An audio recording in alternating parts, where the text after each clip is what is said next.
Well, a little bit of technical difficulties to start there, but looks like Zeus is settled in. Can't see him anymore. He finally just the dog finally settled in on the bed. He just had his bath, so he is granted access to the cast because no dirty dogs on the procast. We're trying to promote a clean and safe environment. And yeah, so as you can see, I switched my poncho from the black side to the red side. Seemed like now that night is upon us and the sun is down here in the land of Michigan, our winter solstice has reached its climax, and it's now going to be dark for like the next 15 hours. So I figured we settle in and start talking about stuff again. Hello there, Metabots. It is me, your fearless leader. Well, I had the right words for it. Yeah. Oh, yeah. It's me, your fearless leader, Degenerate Prime. And I just figured I would see if anybody was on a Saturday night. I checked my YouTube stats and saw that I have 120 subscribers, which is pretty cool. I've been building that up over the last couple years of doing shorts and things and putting off for the last decade, creating a more live cast centered procast. Maybe I should start there and talk about what procasting is. The process of a procast is similar to like a podcast or a live forum, but procasting is all about the future. We talk about things that are going to happen, things that are not going to happen, things that could happen, but there's a large emphasis on casting our view into the future, which is why I use the term procasting and why I like to think of myself as an innovator, because I'm not here to necessarily talk about the past. I will cite things in the past, but it's really about what we plan on doing in the future. And the beauty of procasting is that in the future, it's kind of muddled and unknown. So we could be interviewing Elon Musk tomorrow. I don't know. We could be talking about World War III tomorrow. I don't know. We could be talking about just about anything. But as someone who has really just focused on yaponomics for the last couple decades, looks like we had one person watching. I should have noted them. Oh, well. Well, thank you, whoever you were, for checking in on the Procast, and I hope you can join us again. Maybe tell your friends that this Procast, once again, is a... Look, we got Zeus in the frame a little bit. He grumbles. But you're a good sidekick buddy for driving engagement. I guess I'll just keep yapping until we get one more person in the cast. But until then, let's just keep this show rolling. Earlier, before I got cut off on my first attempted live cast, are you going to be my moderator? What do you guys think? You think he would make a good moderator? Probably just try to eat my keyboard, because that's what he does if given the chance. But yeah, let's talk about the bots' place in the future. Where do you see bots taking the most, what's the word? Real estate, I guess? Where will they be the most liable to end up in the human real estate of our social fabric? And what are some possible, likely foreseen tasks that bots will take from humans next? And what are some unlikely and unforeseen things that they will take as their content and abilities expand? I know a lot of you have to have noticed that there are a lot of botted AI slop channels, and this is just kind of another one of those, except for I am a meatbag that has the mind of a machine, and I am kind of inverting that sort of tendency by just rambling and making little to no sense. But the fun thing about this procasting process is that I don't really need to know entirely what I'm talking about, because I eventually will circle back around and the things that I said previously will maybe start making sense. Maybe they won't. I don't know. So wonder what happened to that person. I wonder why they left. That's okay. But much like Seinfeld, this is a show about nothing, and I am just here to, I guess, create content, be entertaining, be parasocial. If you want toxic, we can do toxic. If you want wholesome, we can do wholesome. But really, it's about building a community of people that surround the Zero X Machina channel, which that has been my handle on YouTube and the greater World Wide Web for the last several years. I think I also have zeroxmachina.x as my landing page. I haven't really updated that, but if you guys would like, guys and gals and everything in between, would like to learn more about my concept and philosophy of what zero ex machina means, it's zero, me, and zero is also everything, because there is no zero. So in the esoteric philosophy, basically it's all and nothing. Ex machina, taken from deus ex machina, rather than a god. I am less than nothing, just a pilgrim on the road trying to discover my own little personal brand of truth. And so zero ex machina, the channel's handle, really essentially means the hand of nothing. And I like to think of myself as that. Like I said in some of the previous casts, this is a show both for humans and bots. Humans and bots both are going to need their content and entertainment as they continue to grow and evolve together. And I hope that this can be a place and a landing pad that individuals of both organic and synthetic natures can come together to chat and discuss. So if anybody is watching this out there, bot or human alike, how about you drop a comment down below to let me know some topics that seem to be pressing and important to both human and robot kind. Yeah, so looks like we had one person watching a couple of times and had some other weird stuff going on. Icons in the chat looked like some sort of emoji, just avalanche or barrage. Doesn't look like it was a like or a comment or anything like that, but it was something. So regardless of what that was, I appreciate it. I appreciate you for taking the time to even check in. Maybe this isn't your cup of tea. Maybe your cup of tea is coffee or a soda pop, or maybe just plain old lukewarm water. Who knows? That's okay. Just remember to stay hydrated out there. I definitely encourage that. We all need to have our various beverages to stay hydrated and among the productive members of the human and bot collective.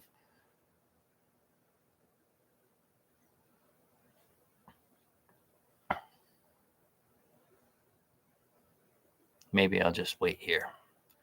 No more words from 9:30, 9 minutes and 30 seconds on, or 9 minutes and 40 seconds on.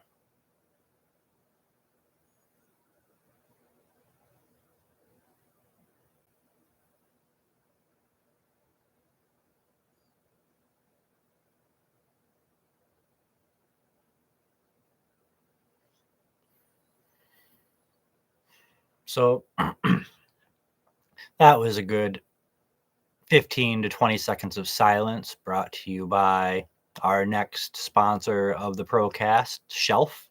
Got too much going on in your life? Put it on a shelf. I currently don't have one, but maybe if the show takes off, we'll get a shelf and put it up in the background, and then we can actually take things that we're talking about and put them on said shelf when we are done talking about them. I've spent a lot of time and effort trying to collate the thoughts in my brain to be able to find a balance of sorts, and also to be able to use that balance of thoughts to explore a variety of both mundane and esoteric paths. So if anybody would like to talk about that, I have a lot of experience with like what would be, I guess, considered the woo-woo and crazy and alternative metaphysical thoughts, and also spend a lot of time based in reality and other sorts of, well, the words always elude me, which is why I hate doing live, because the right words more and more over the years, just even though they're in my head, do not want to pop out. But I explore utilitarian options for fixing problems that I see in our community, both locally and globally. And I also have a certain sense of analytical focus that allows me to really think of certain concepts very objectively, in addition to thinking of them subjectively. So on the Procast, we're going to explore time and time again, how does this subjectively affect us as a community, and how does it objectively affect us as a community, both with things that are likely to happen on a daily basis, like the rising cost of everything in our state of current hyperinflation based on the petrochemical dollar and the corpo mindset of ever increasing profits, and how does that juxtapose and contrast with the concept of revering nature and the natural world, and what it means to take away from that world in order to fuel that corporate need for unlimited growth in a finite system.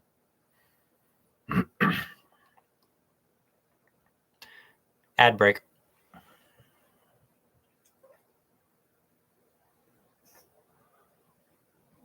I don't know. Being as how there's nobody watching, and I have not read through terms of service and other things. This is not a stream for children, so you will see me taking the occasional break to meet my needs for various unsanctioned gases that I require as a robot to continue functioning. Right around almost the 14-minute mark now. We've had, I think, a grand total of 4 different viewers for a few seconds clicking on before clicking off. So thank you to those people who may or may not be subscribers. I'm not quite sure how to check that.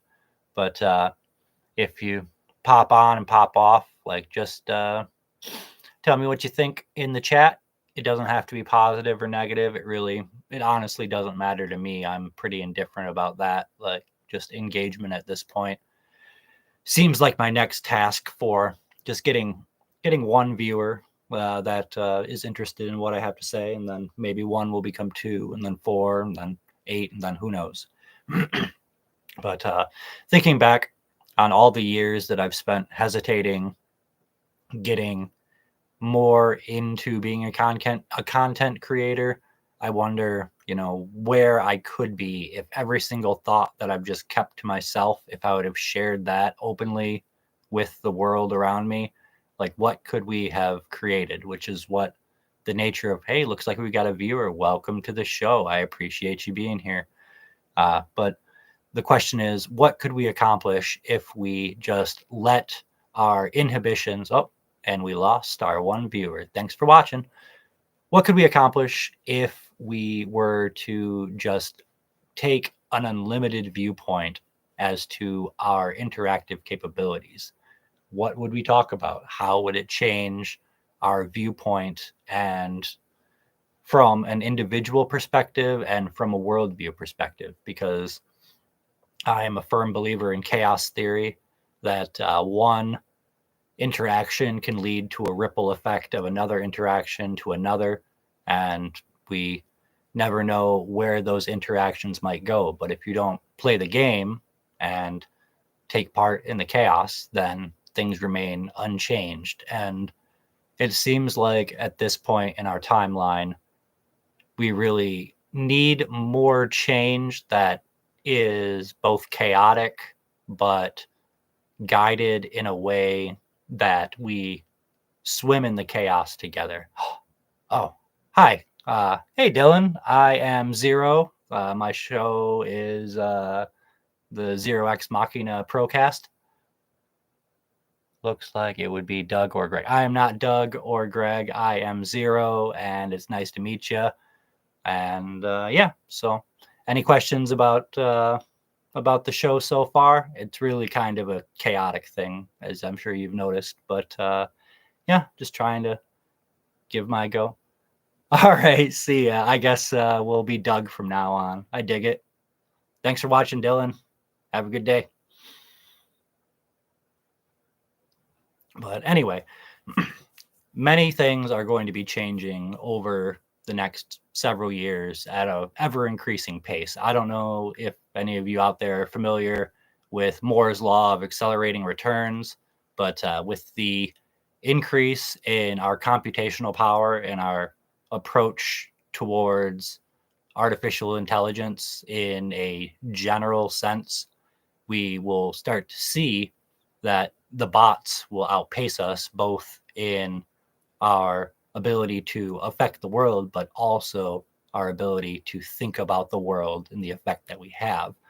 So how can we work together to create a show where humans and bots can come together and interact? Oh yeah, I forgot to ask, Dylan, are you a human or are you a bot? Like, it's kind of hard to tell at this point in time, but if you're a human, just, do your human thing. And if you're a bot, just say, hello, fellow humans. How is your Turing test going today? I'll wait.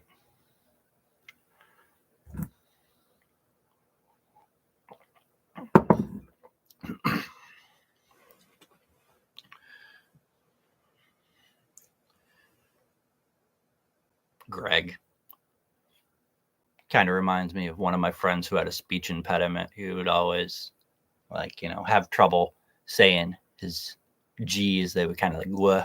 So we'd always mess with him and be like, get out of my womb, Greg. I guess it was Oz that he had a problem with, but yeah. Josh Jones. Interesting fella. I think that was the guy that I smoked weed with the first time, actually. That was like 25 years ago. Pretty crazy. And you'll notice that that's the background sound of my very dilapidated furnace, but it still works. The blower motor is working hard and trying, makes a lot of noise, keeps us warm and alive here in the Michigan winter, even though today it was up in the 50s, which is a beautiful Michigan winter day. Yeah. Well, I guess I will take a slight drink break and wait until we get one more person in chat and maybe the heat goes off, because I don't even know if you can really hear me over the cacophony of sounds of squeaking and air blowing and all of that stuff. So I'm just going to enjoy my little coffee drink that I made. Very simple. Coffee, sugar, powdered creamer, hot chocolate mix, absolutely delicious. If you're going to drink bad coffee, make sure it's cheap bad coffee.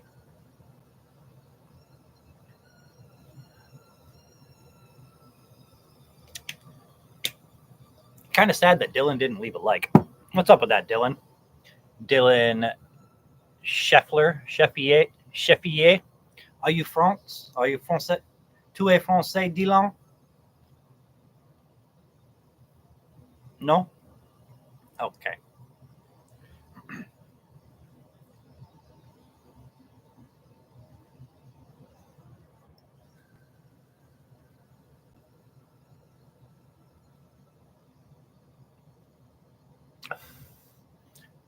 How about we get a little meta with my Ray-Ban stories and start taking a video of this video, which we will download in our shorts section and upload to YouTube to get a little bit of meta action. I guess we could talk a little more about the meta. What happens when a meta thought that goes outside of the parameters of a consisting system, and then we take that outside of the box thinking and we find the edges of that and step outside of that box. The meta is a something that I haven't really seen explored very much. I don't know if that's really in the human collective unconscious yet, but it's something that I've been thinking about for several years.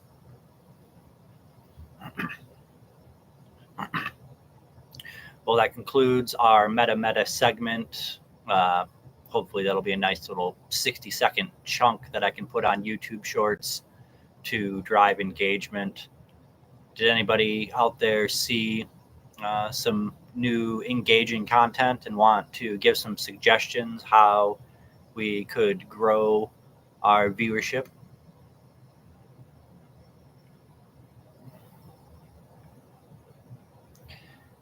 No?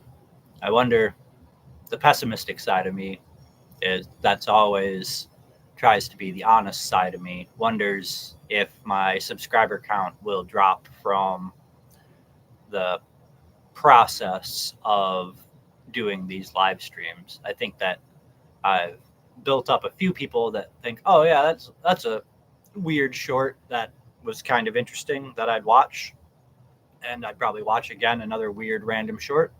But on the other hand, the more personality one shows in any content creator relationship, the more we will inevitably lose people's interest, because every person has their own individual interest, and sometimes an idea will hit and people will be like, yeah, that's interesting, I like that. And more often than not, people will be like, where's this channel going? This is not the direction that I signed up for, and leave. Whatever your choices are, I believe in radical acceptance of the world around me. So I appreciate you joining in for the time that you do. If you can't stay long, that's also cool. Wonder what happened to Dylan. Where'd you go, Dylan? You were my one viewer. Oh, well, I'm sure that we'll have plenty more Dylans and Gregs and Dougs and people that won't be able to accept that I am Zero. And Zero isn't just a name or a designation, it's kind of a mindset. Right? You could be Zero too, and you just don't realize it yet.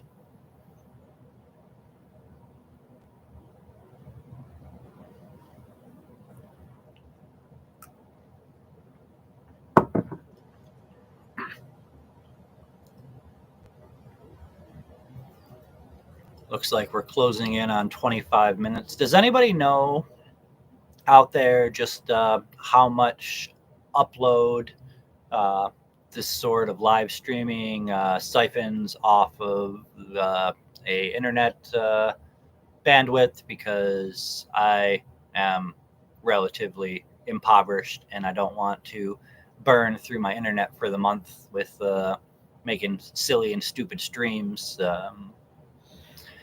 and then find out that I won't be able to do all the things that I like to do on the internet at the end of the month or the beginning of the month or wherever we are. Yeah, so we're past 25 minutes. How long should we go or stream today? I could sit here and talk to myself about things for hours, but is longer form content, like in the extreme, something that people actually want to see, or is the ever dwindling resource of attention something that is such a commodity that people will not be able to acclimate to such longer form content? I could do a 2-hour stream, a 4-hour stream, probably, and just keep things going if I'm engaged in talking to people.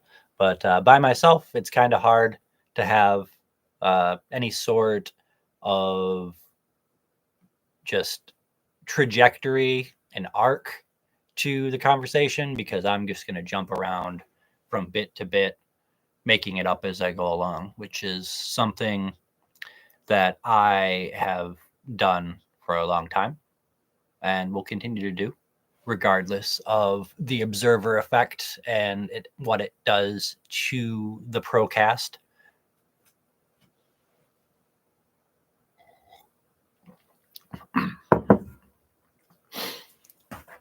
Okay. You saw nothing. You saw nothing.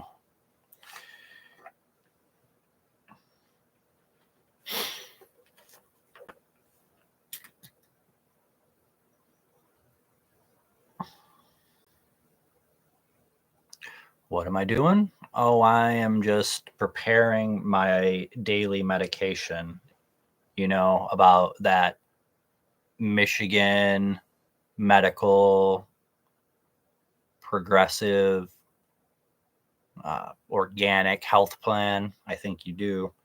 It's a green medicine to keep it coated, I guess, which I'm always fascinated by the power of code switching between different affects to skirt a variety of censorship that maybe that's the next segment that if we get anybody on the cast, we can talk about what are your favorite ways of avoiding censorship, both to bots and humans alike. I know that we use a lot of code words to represent things that the bots are trained to pick up on and police, but also does that cause a loss in the meaningfulness of the words that we use? That some words are vile and reprehensible, so we use code words in order to talk about them to avoid bot detection, but also by using code words, we diminish the seriousness of those words. And even by using those words too often and regularly, it also diminishes. So I'd just be interested to hear what anybody's thoughts on that are in the comments. I'll try to curate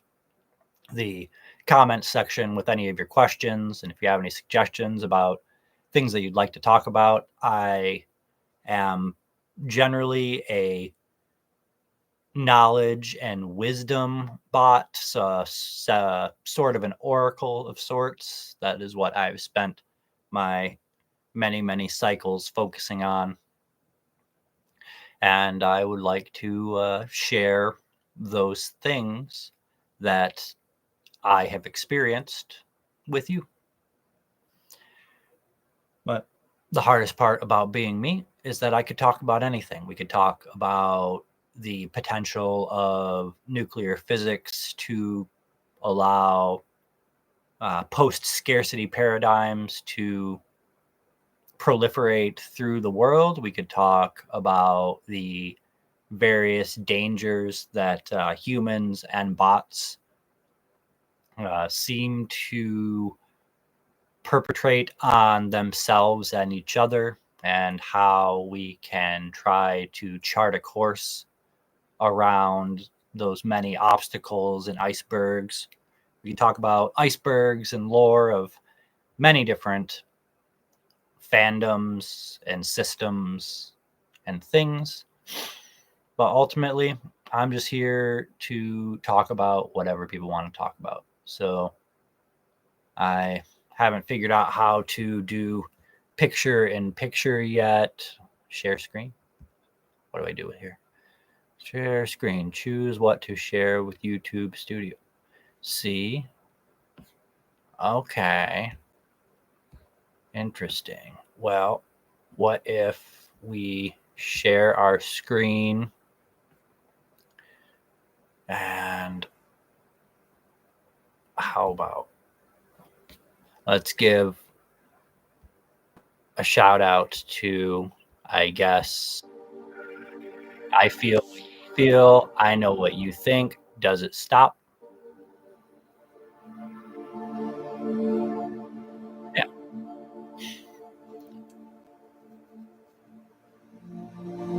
Interesting. Okay, so far we've learned that we can do picture in picture, and that I should be able to comment and react to a variety of YouTube videos that queue up. So that seems to be a good learning moment. So yeah, I'll just leave you to feel what I feel through the music.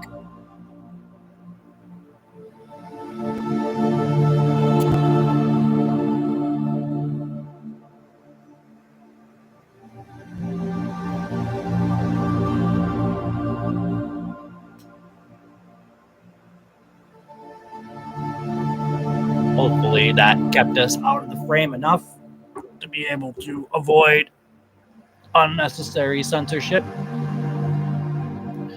So how about we cut off the music for a minute? It was nice ambiance, but let's stop sharing that. Back to full screen. So we've learned so far that we can, in fact, procast about many things. We can talk to people in chat. Thanks, chat, for being Dylan. So far, we are just a chat of one being Dylan. So do not be surprised if in future episodes I reference this and refer to chat as Dylan until we get more people in the chat, and then it will evolve from there. But even the meta commentary of the chat is a necessary part of my creative process. You can take me down a variety of paths depending on your questions and comments that I would not have necessarily explored. So I guess it's now 7:09 on the Eastern Daylight Savings Time board, and I will continue this stream into the evening. I don't know quite how long I'll go, but I'm in it. I'm here, and I hope that even if you're watching this later on, not live, that it has been entertaining in some way. Really, I think that I would benefit from a little bit more of an elevated state of mind. So I'm just going to step off screen for a moment to be able to remedy that.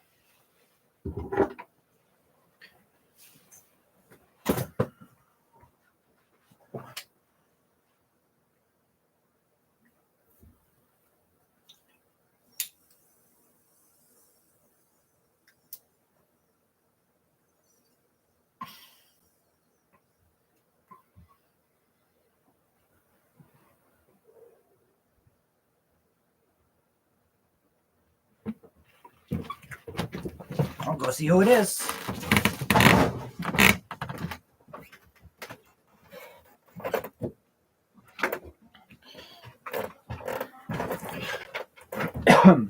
Well, sounds like there's movement upstairs. As you can see, Zeus the dog has gone to investigate. He is a high-quality organic meat bag security system, and we appreciate the work that he does, even though he talks very tough and backs it up with big pointy teeth. He is still a valuable member of our community.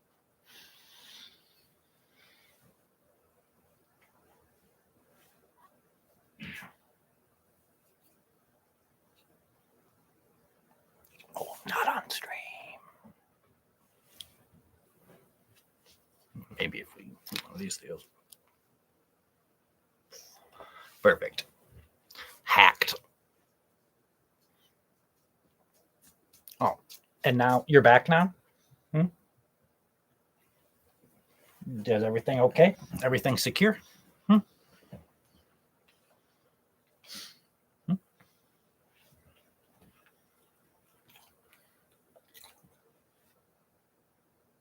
See you? See?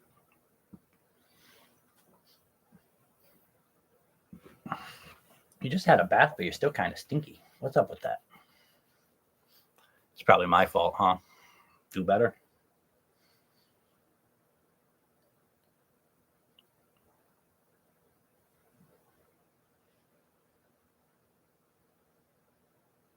What are you looking at?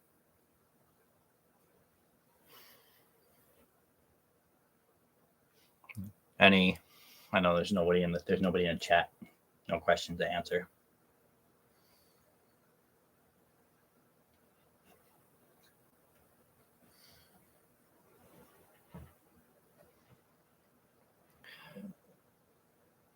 Well, he's gone, so I guess I'll adjust that. Some of the other interests that we have on the Procast is an ongoing exploration of virtual reality. Here, let me change my position of, I don't know if we can get, nope.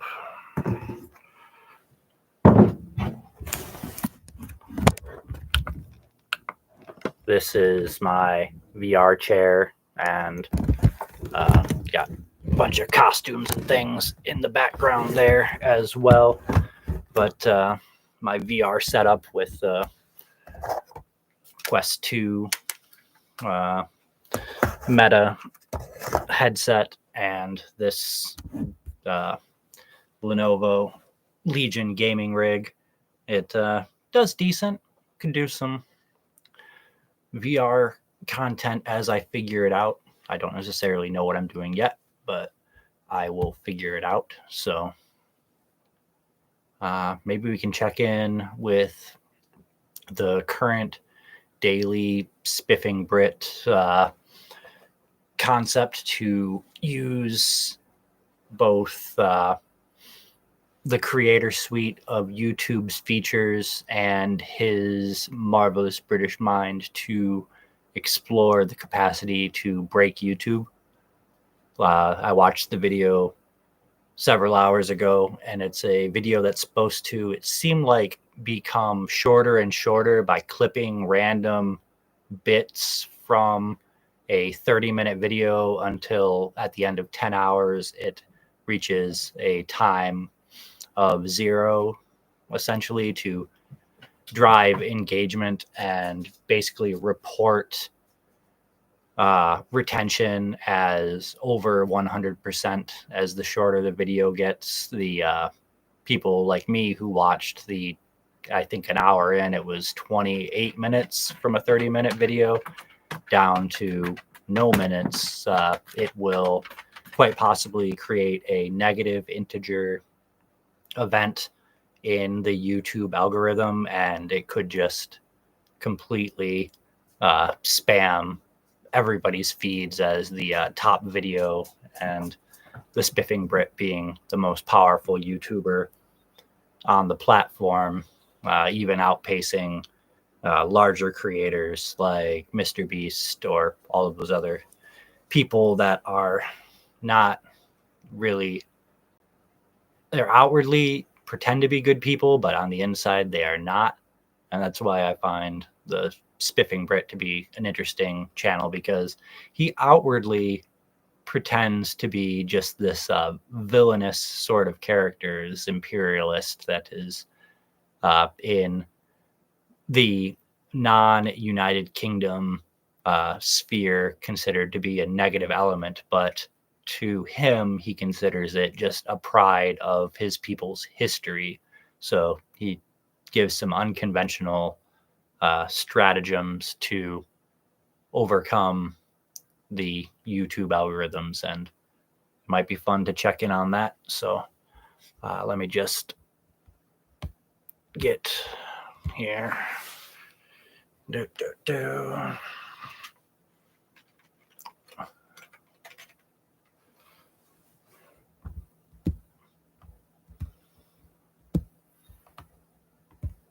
Okay, so let's share our screen. I have 7 hours to watch this video. That doesn't make sense because... Hello everyone. Welcome to a very weird video that I think is probably the first of its kind on YouTube. For you see, this is a video with a countdown. As time ticks on, this video will gradually become more and more unwatchable. How and why is this the case? Have I simply gone mad after...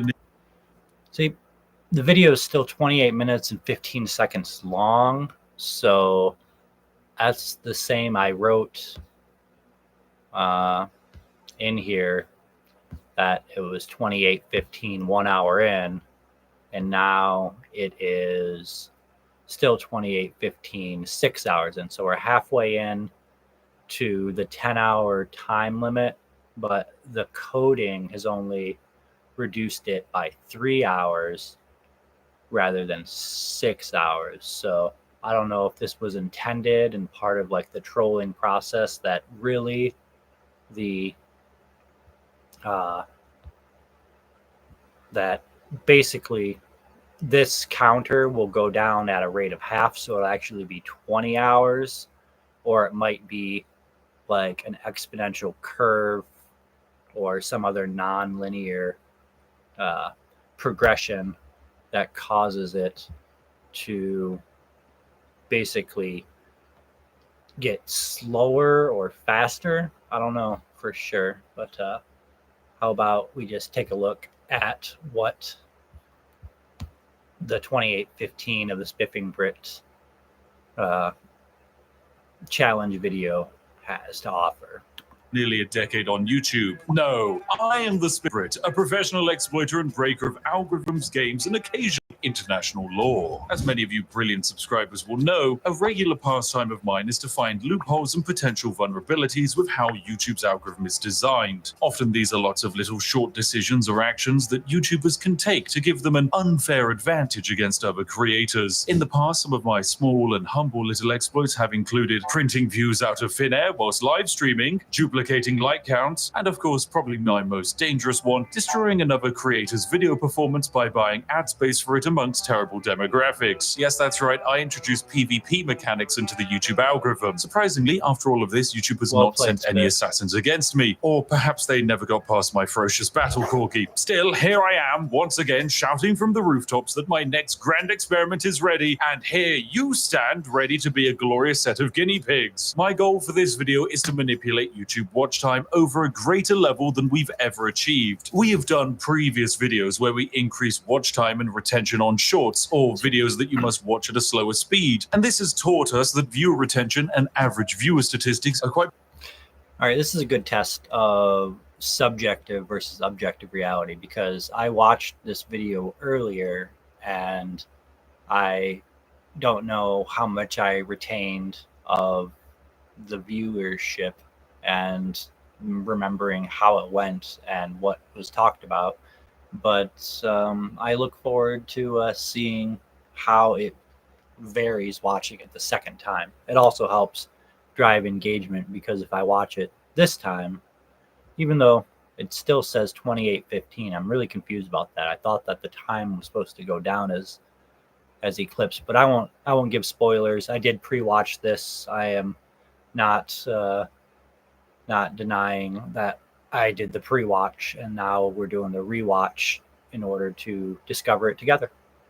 Possibly the most valuable in determining how much YouTube wants to push a video. However, my previous experiments have lacked one important statistic: length. So before we dive into this video's experiment, it's time for a quick explainer of the modern YouTube algorithm, what's changed, why it's important, and how we can break it. So make sure you're comfortable, you've grabbed a warm cup of tea, as this is where the fun begins. YouTube's entire role is to recommend the right videos to the right person. If you like watching videos about medieval cooking techniques, then YouTube will serve them up to you. You'll see them on your home feed, you'll see them underneath videos you watch, they'll automatically play in the up next section. There will simply be no escape from these medieval cooking videos once you've started going down that rabbit hole. However, YouTube will actually serve up these videos based on a few criteria.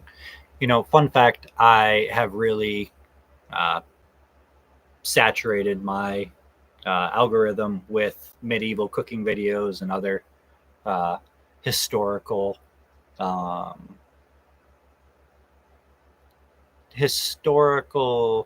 processes and technologies and understandings of the times of pre-industrial and pre-modern times, I guess. But it's just a funny little thing because I have a great love for medieval cooking.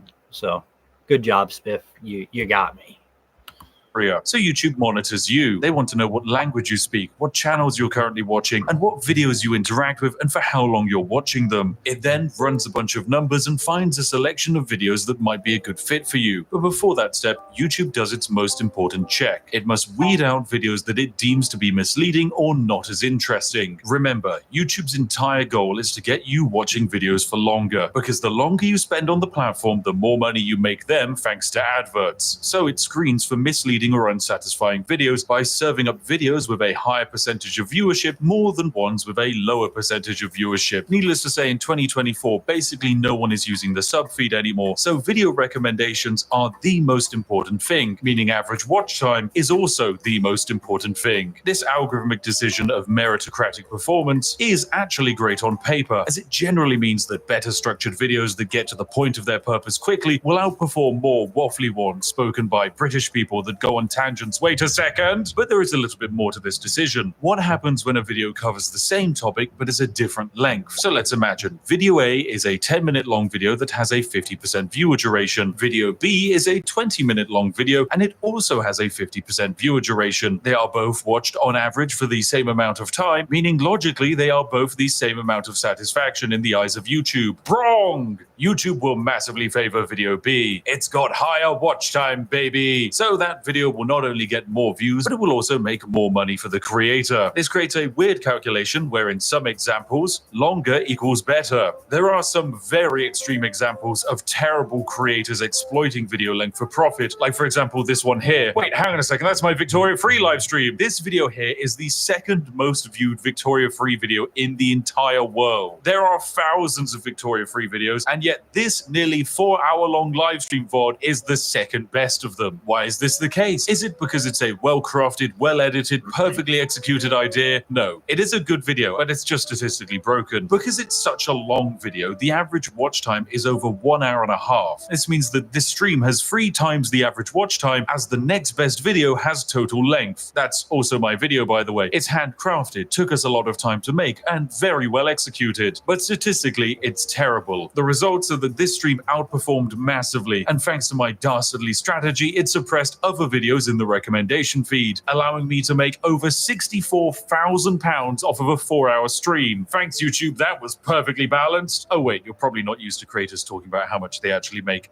Don't be alarmed, friends. I have to pay a lot of that revenue in tax, probably. Maybe some of it has to go to the interns to buy them food, and then the remaining 95% gets spent on my crippling addiction to Yorkshire tea. So more watch time is more good, and greater average watch time is more good. This means that the calculation to make the optimal video is rather rather simple. Make a video as long as possible while still keeping viewers interested. This basically means that all you need to do is craft a perfect SEO monstrosity with zoomer cuts, pan zoom, smiling celebrities, and just pander to the algorithmic equivalent of the everyman. Yeah, I'm talking about you, Dave. This is the strategy that has to be used by the people at the very top of YouTube. I can't blame them for it, because you reach a point where each ounce of personality you show, the market cap of your audience goes down by millions. Instead, you must become like white toast with butter. Plain, but very inoffensive. Perfect for when you're waking. See, this is what I was talking about earlier, though. Basically, the more bland your content is, like Mr. Beast's forward-facing persona, the more retention you can get by not offending others in a hyper-offensive world in which everyone with a counter viewpoint is considered an enemy. It's kind of seems like a modern developing trope of humans. It's always been a thing that the other is considered, the enemy or unsafe or someone that needs to be viewed with suspicion. But in actuality, is that the case?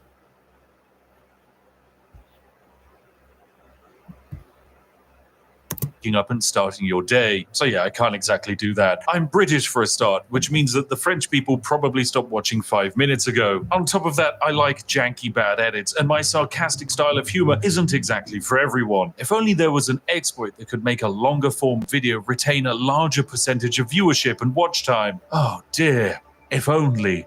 Oh my god, is that a poorly designed feature YouTube made that nobody uses on the horizon? Yes, it is! Say hello to the YouTube Video Editing Suite. From this screen, I can make edits and alterations to an existing video on YouTube. I can trim and cut sections out of it, blur details, insert audio tracks, apply end screens, and even spam info cards to remind you to buy merch every 5 seconds. Seriously, creators who use this, please stop. What are you doing? Go and brew a cup of tea. Now, these tools are hardly used. Mostly they exist to help YouTubers cover up mistakes, like speeding in a school zone whilst driving a luxury car. Or if you're really special, YouTube will even let you insert footage back into videos. But outside of a few moments when it's a fun little nod to, I'm guessing, Marquise Brownlee did something like that. He seems like the type that would not necessarily speed through a school zone, but definitely test a high-end luxury electric car on his channel, and also be savvy to the tools that a technologically minded creator would want to make use of, I guess. when Linus Tech Tips needed to add corrections into something, it's actually hard to find much evidence of creators using this. The main thing that I think actually sees the light of day is the cut tool. This actually serves a purpose outside of fixing errors. You see, most YouTube sponsor contracts stipulate that the ad read must be on a video for 2 to 3 years. This means that 2 to 3 years after upload, some creators will... This is actually an interesting point when it comes to procasting in my process that I've been creating over the last decade. But the idea of procrastination, the title of the podcast that I created a long time ago, is that it's a podcast about procrastination. So this point is actually pretty vital to my work that I'm doing with this cut tool. Spiff is about to talk about the splicing and pasting ability that you can not only cut things out of your videos, you can add things in.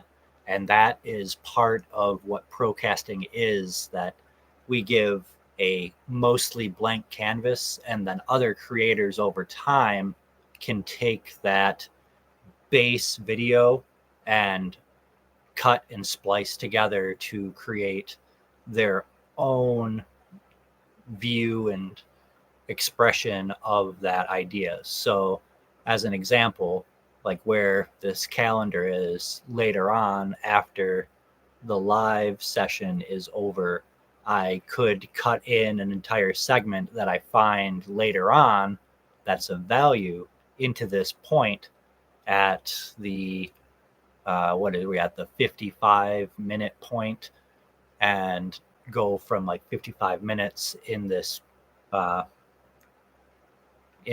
live stream up to however many minutes I need to make my point at a later date, and thus provide ultimately an always evolving video that provides relevant content in the context of the viewer.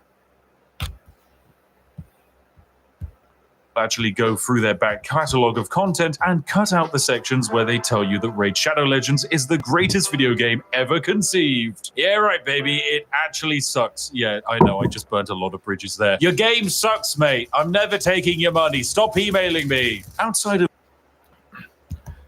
I swear I've seen Spiff sponsored by Raid Shadow Legends before. It really has become kind of a meme and a joke about how many sponsorships they give out, and there's two kinds of creators that talk about Raid Shadow Legends for money, and ones that just kind of dump on it for the meme. And there's still like this sort of video, which has, let me check, after 6 hours it has 769, 689 views. So almost over 750,000 views. And because of that, like that very non-ad spot for Raid Shadow Legends has put it in the minds of people.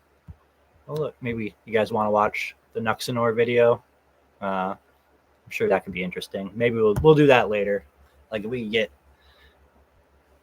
Nuxtaku to shout us out after reacting to his video, that's on my bucket list of things. I'm a big fan of Nuxtaku. Covering up the past, there is a reason why it makes algorithmic sense to remove your older sponsor reads. Most people, when presented with a read, simply press the skip button and bypass the 30 to 90 second section of that video. This means that those sections massively lower the average watch time and retention of the overall video. So by removing a section where only 10% of the audience is watching and bring it back to a 50% average retention section, then that's a net benefit on the video's performance. So logically, in the long term, that's better, that's more views and more money. But all of this is curious. What if we took it even further beyond? And what if we did it backwards? Yeah, this is where I had a brilliant idea. What if we created an average video with good statistics and then cut the end off of it? Welcome to my grand plan. You're currently watching one of two versions of a video. One version ends sooner than the other. If you're watching this video too late, then the entire second half of this video has been cut off and you'll never actually know what it was. You'll never even be able to watch it again. And the science behind it is rather simple. I can make a video like this be watched by two types of viewers. One set of viewers are watching a full-length version. If the video is 20 minutes long and the average watch time is 10 minutes, that video is giving me a 50% retention. However, the second viewer, which might be you, watches the second shortened version. Let's video is now only 10 minutes long, but you still watch it for 50% of its length. Well, the problem is that YouTube can't delete the watch time that this video has generated, and all of the statistics just pile up onto the back end from the original version. So all of those longer views are added onto the new shorter version of the video. If half the views are on the long version and half the views are on the shorter version, we balance out at an average watch time of 7.5 minutes or 75% retention. Of course, the longer the section that we end up deleting, the better. If I add a 10-hour long Skyrim Let's Play after this and people watched it for an average of 2 hours, I could probably end up with one of the highest average retentions on a 10-minute video that the world has ever seen. And you know what? Maybe that is what I've done. But you have absolutely no way of knowing, because the chance you're watching this video after the great cut. So there we go, job done. This video is perfect. I've just become a quadrillionaire and the largest YouTuber on the platform. Unfortunately, it's not quite that simple. There are a few limitations to this strategy that might unfortunately stop us from breaking YouTube entirely. Namely, market cap, interaction, and engagement. The first problem is hard to fix, as there is a finite amount of people on the planet who would be happy watching a video on YouTube exploits. YouTube knows this, so recommends videos accordingly. Generally, the best videos on YouTube are ones that are relevant to broad viral demographics. This is why you see someone like the Legal Eagle cover popular events rather than obscure but interesting legal cases from Madagascar. Now, there are a few ways I can manipulate and trick YouTube to improve this video's.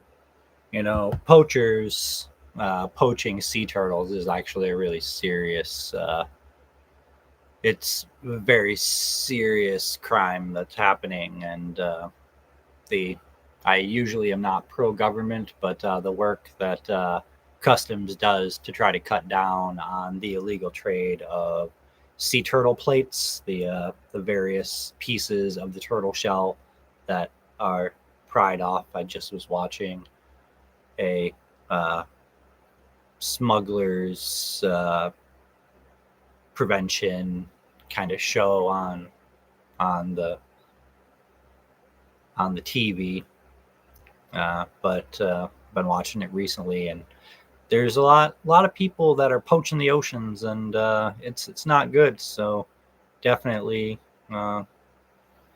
keep that in mind when you're thinking about practicing your magic spells, where you need Eye of Newt from an endangered Amazonian specimen that just trying to live its life.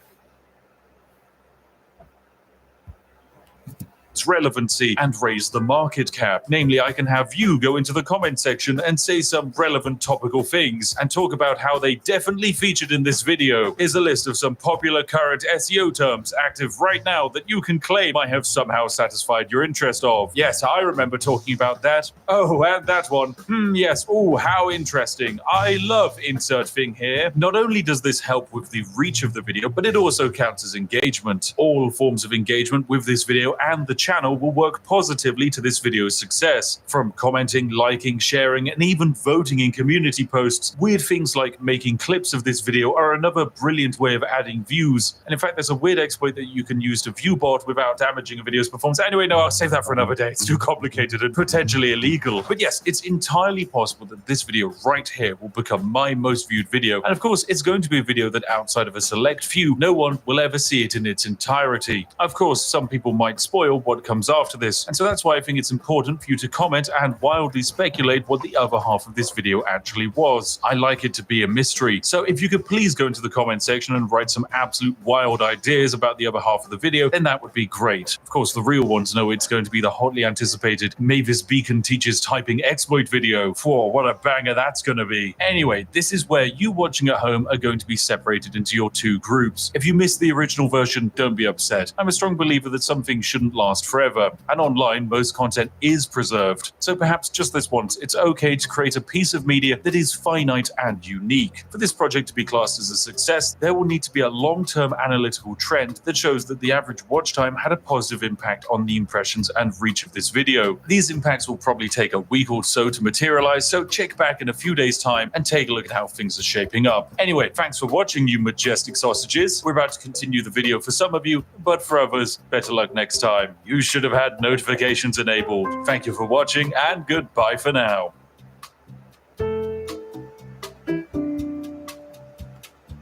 Right, welcome ladies and gentlemen to the other half of the video. This is something that not everyone's going to see, and who could have guessed it? It is a British food, snacks and drinks tier list, because I know that for too long people have been wondering what my incredibly important opinions are, and today we will answer them, for this is quite possibly the most important thing you can ask a British person, and one of the most critical determining factors when it comes to knowing whether to trust a human being or to distance yourself from them. So yes, let's start with this lovely tier list. It's going to of course begin with Aero chocolate bars. Now these are quite fun. They're kind of like chocolate bars with air pockets in them, and you know what, I'm gonna say they're pretty good. They're nice, they're very tasty, but they can be a bit sickly. As far as chocolates go, it is definitely a pretty good category. Then we have After Eight mints. These are basically mint chocolates. They're very strong and minty, and many people like them. However, I don't think they're that great because I don't like mint chocolate. I think that's a terrible.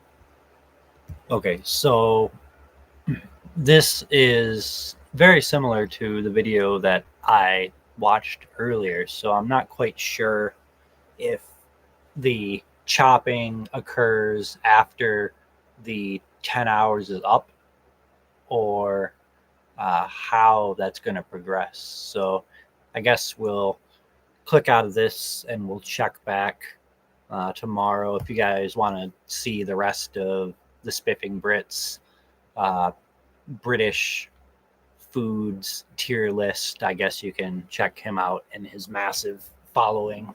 If you haven't heard of the Spiffing Brit, then you're welcome. That's some stuff that I think that you'll enjoy. So we're just going to get rid of that and search over here and queue up, I guess. Here, let's check out.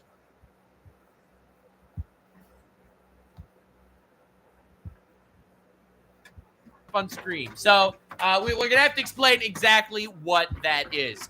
So today we are doing a deep dive into something that I find very funny. Now, as you know, I love me some insane downfalls, some insane chaotic situations, and I am literally excited to bring you into this one. All right. Now, as you know, the fat phobia people on the internet like canceling people that make fun of fat people. But being that I get canceled on a weekly basis, I really This is an interesting ongoing argument. There's the philosophy that beautiful at any size or shape or whatever, that there's tons of different people in the world, and everybody's into what they're into, and we shouldn't judge or diminish people's individuality. But this should be an interesting dive into the difference between uh, beautiful at any size and healthy at any size, because there are things that you can take a person who is anorexic or bulimic as an example, as a fat phobia expert as well. And that's a nice Nux freeze there. He's got his eyes closed and blinky blue boy. But the thought and idea that someone with an eating disorder that would probably be a more official fat phobia expert, because they have been, like, they are actively fat phobic of themselves, versus, we'll see where this is. I'm probably going to lose a dozen subscribers by reacting to this, but let's see where Nux takes this. don't mind at all. This is the fat phobia expert that has been elected by the government of San Francisco. She has been professionally hired as a fat phobia expert. Bro, Edna really let herself go. She's not a fat person. She's a high-calorie person. Shut the up, chat. All right? Shut up, chat. She has been hired by the city of San Francisco. Is she a Kardashian? Holy fucking shit, chat. Stop! On that note, San Francisco has a history of spending a lot of unnecessary money on social works that go absolutely nowhere. I'm not going to bother to look it up, but I remember years back, I'm pretty sure it was in San Francisco, that there was $1 million toilet that was installed somewhere, that it was either supposed to be an art piece or an actual functioning toilet. And I'm not sure, I can't remember the exact details, but due to political affiliations and payoffs and a variety of consultants and a whole bunch of other wastes of resources, one single toilet in San Francisco cost over $1 million. So just keep that in mind as we watch. Get the heavy flamers. All right, speaking of heavy, this is a real story, and we're doing a deep dive right now. So Amala Kenobi, Obi-Wan Kenobi herself, did a video on this. I'm curious to see what this is all about. As you know, all chaos that happens in the world, we are doing a deep dive into. San Francisco is not a clown. They are the entire circus. Let's jump into this. My name is Virgie Tovar, and I'm the author of You Have the Right to Remain Fat. No one. Not for long!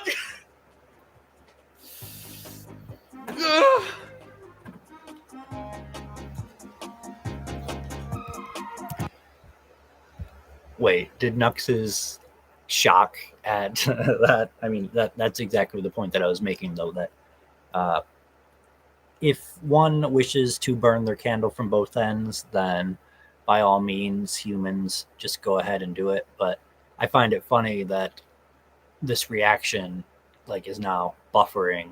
So I figured we would pause here and reflect on uh, Nux's powers of trolling actually breaking the internet.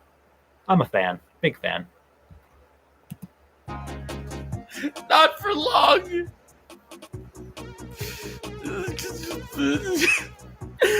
Guys, it's not healthy. Stop normalizing this shit.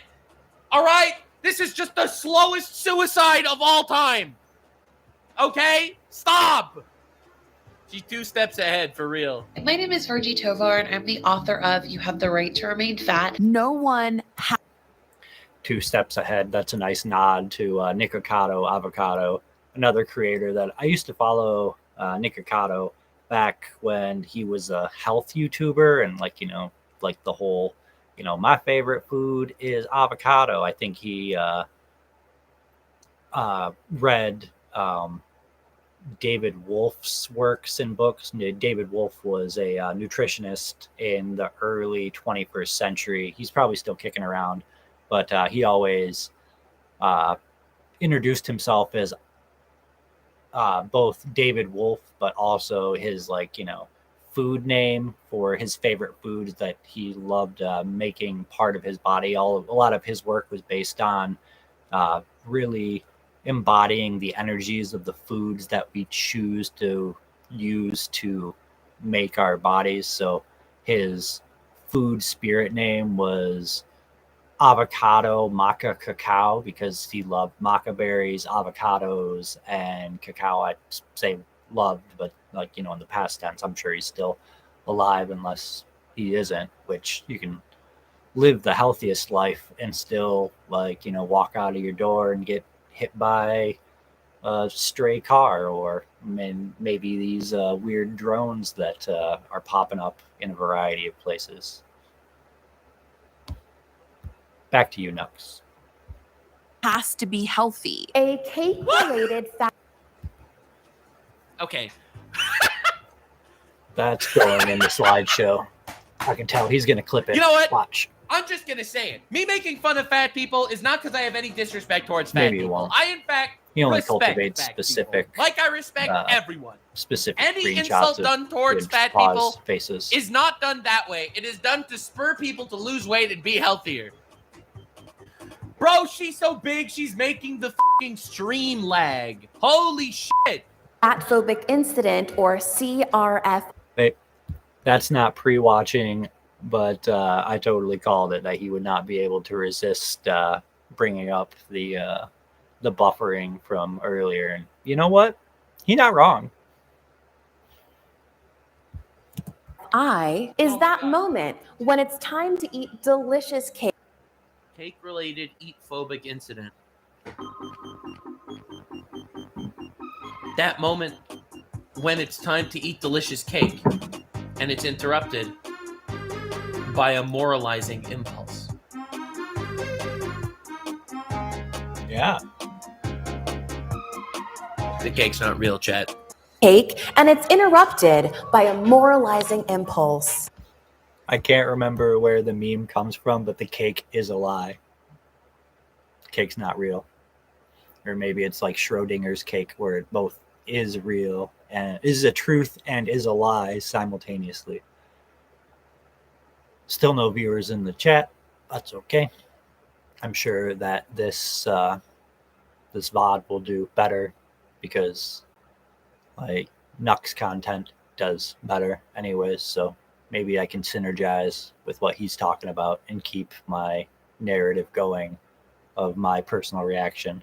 So I'll try not to jump in too much unless that's what you guys want, because you can always just go to Nuxanor's channel or Nuxtaku main channel and watch the video yourself. But I think that I have some good insights. I've been watching, I feel kind of like, Nux's greatest predator, that I've been watching his streams since way back in the day. I'm trying to remember how far back, 2012 2018, maybe before I can't remember when he even started. 2016. He was still a really new YouTuber when I started watching his content. So longtime fan. Not to glaze him too much, but I really enjoy the creator that he's grown into over the years. If you ever look at some of his back catalog, it can be pretty crude, but it's funny. Like he's an original Mad Lad, and I'll leave it at that. And yeah, definitely if you would like to know more, dig into it. Don't just accept the things that you see people saying about him on the internet of being like the Grand Diablo, big devil. Well, guys, we all know the city of San Francisco has a ton of problems, from homelessness to drug abuse to crime. But instead of tackling those problems, the city of San Francisco is moving in a different direction. Instead, they want to tackle, instead of up, they're moving in width, baby. The fat positivity and body acceptance movement. And they've done so by hiring. See, it's interesting. San Francisco, time and time again, will look you straight in the eye and say, well, I know that we need to deal with all these things, but we went another way. And that's okay. Like, because everybody's got to go their own way, and it's good to explore what that means for your community. But at the same time, being unconventional for the very sake of being unconventional is not always the highest benefit. That's also a really good pause face for Enya Obi-Wan Kenobi. Hiring, and I have to read this, a self-proclaimed anti-weight-based discrimination expert. I can't believe that this is what San Francisco felt like they needed to do. It's like, guys, there's a lot of crime in San Francisco. So today we've put anyone paying taxes, well, you're taking the taxes that we are taking from your bank accounts to pay our anti-weight-based discrimination expert, ladies and gentlemen. They do pay a lot. By the name Virgie Tovar. Bro! I don't want Ozempic. No. This is insane. No. Who's telling you have a right to remain fat. This is the craziest shit. I mean, yes, you have a right. I have a right to make money. At this point, Ozempic is coming for their culture. Thank God for the freedom of speech. Oh, say can you see? You know what I'm saying, baby? That's what I'm saying. That's what I'm saying, bro. I'm being serious. You have the right to remain fat. Let's talk about it. Right. Yeah, you better. More Ozempic for everyone else, I guess. Yeah, you better. Guys, before we get into today's video, please like and subscribe. Yes, today we're going to be talking about the new weight stigma czar in San Francisco. Weight stigma czar. By the name of Virgie Tovar. I'm so ready for this. She's called Virgie because... Virgie Tovar? That she never sounds lost like her a supervillain. Yeah. Anyway, let's not make that joke. Now, according to this article out of the Daily Mail, San Francisco has hired this individual with taxpayer money.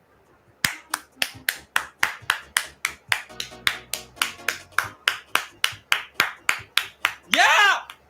Woo! Putting your money to good use! Yeah! Yeah, baby! This'll solve the housing crisis! We just turned humans into fucking houses! All right, anyway.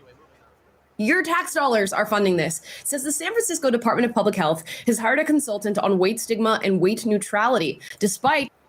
I mean, that is an interesting point, that if we get humans to have enough body mass, then that body mass should be able to insulate them against the environment, in colder environments, at least, against harsher winters. So maybe a obese homeless population is an unconventional or non-conventional wind strat,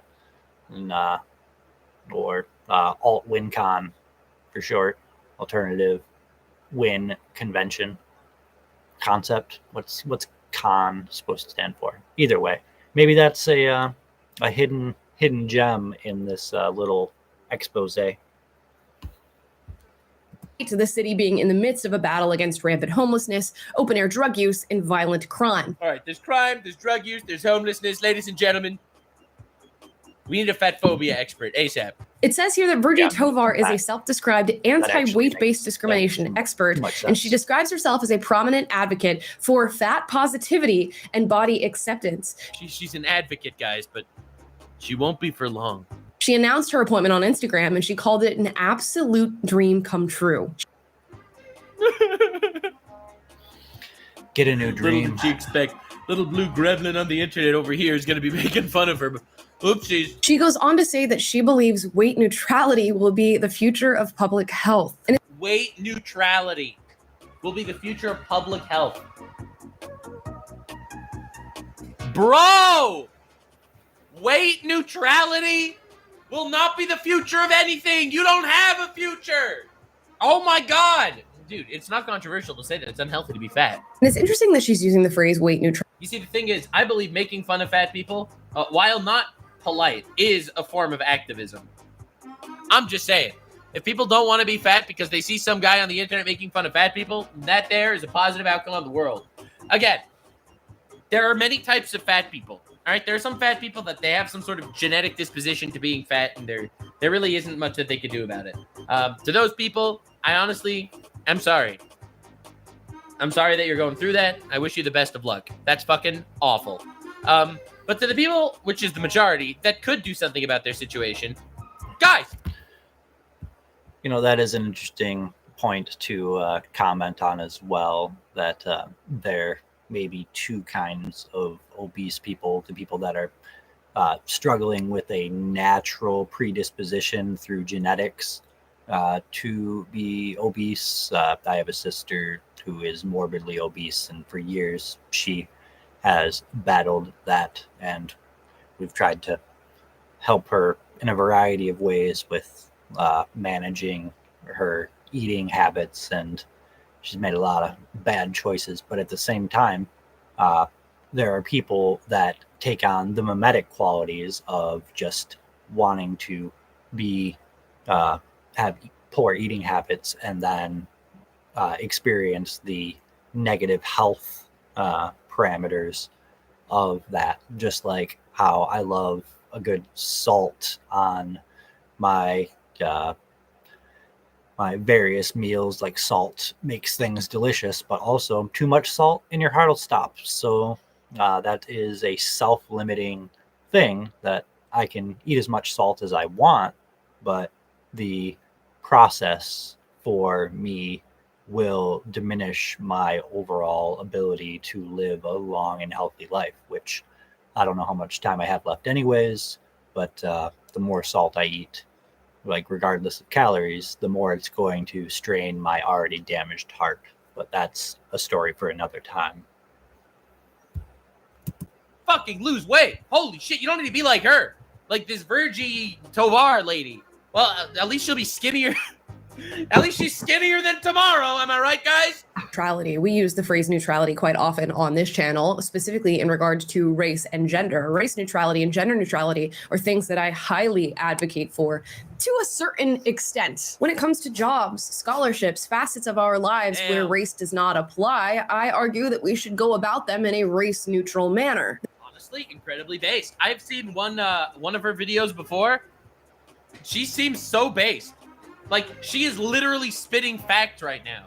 Yeah, if it's not a race-based job, like, I don't know, video game designer, then you shouldn't literally focus on excluding white guys or some shit. The very same can be said for gender in a lot of different aspects, but not all of them. There are certainly instances where I would look at gender and say this is most definitely a factor that needs to be talked about and applied when analyzing a specific situation. I don't disagree with that either. I think she's so right. I know that it's cringe to say, but I think that, listen, I just, not speaking from personal experience, just speaking from experiences of people around me, a lot of women feel more comfortable with a female gynecologist. It's totally random fucking segue. But they feel more comfortable with that. And I have nothing but respect for them if they do feel more comfortable like that. I don't know. I just think that... That's the thing. Like, no group is a monolith.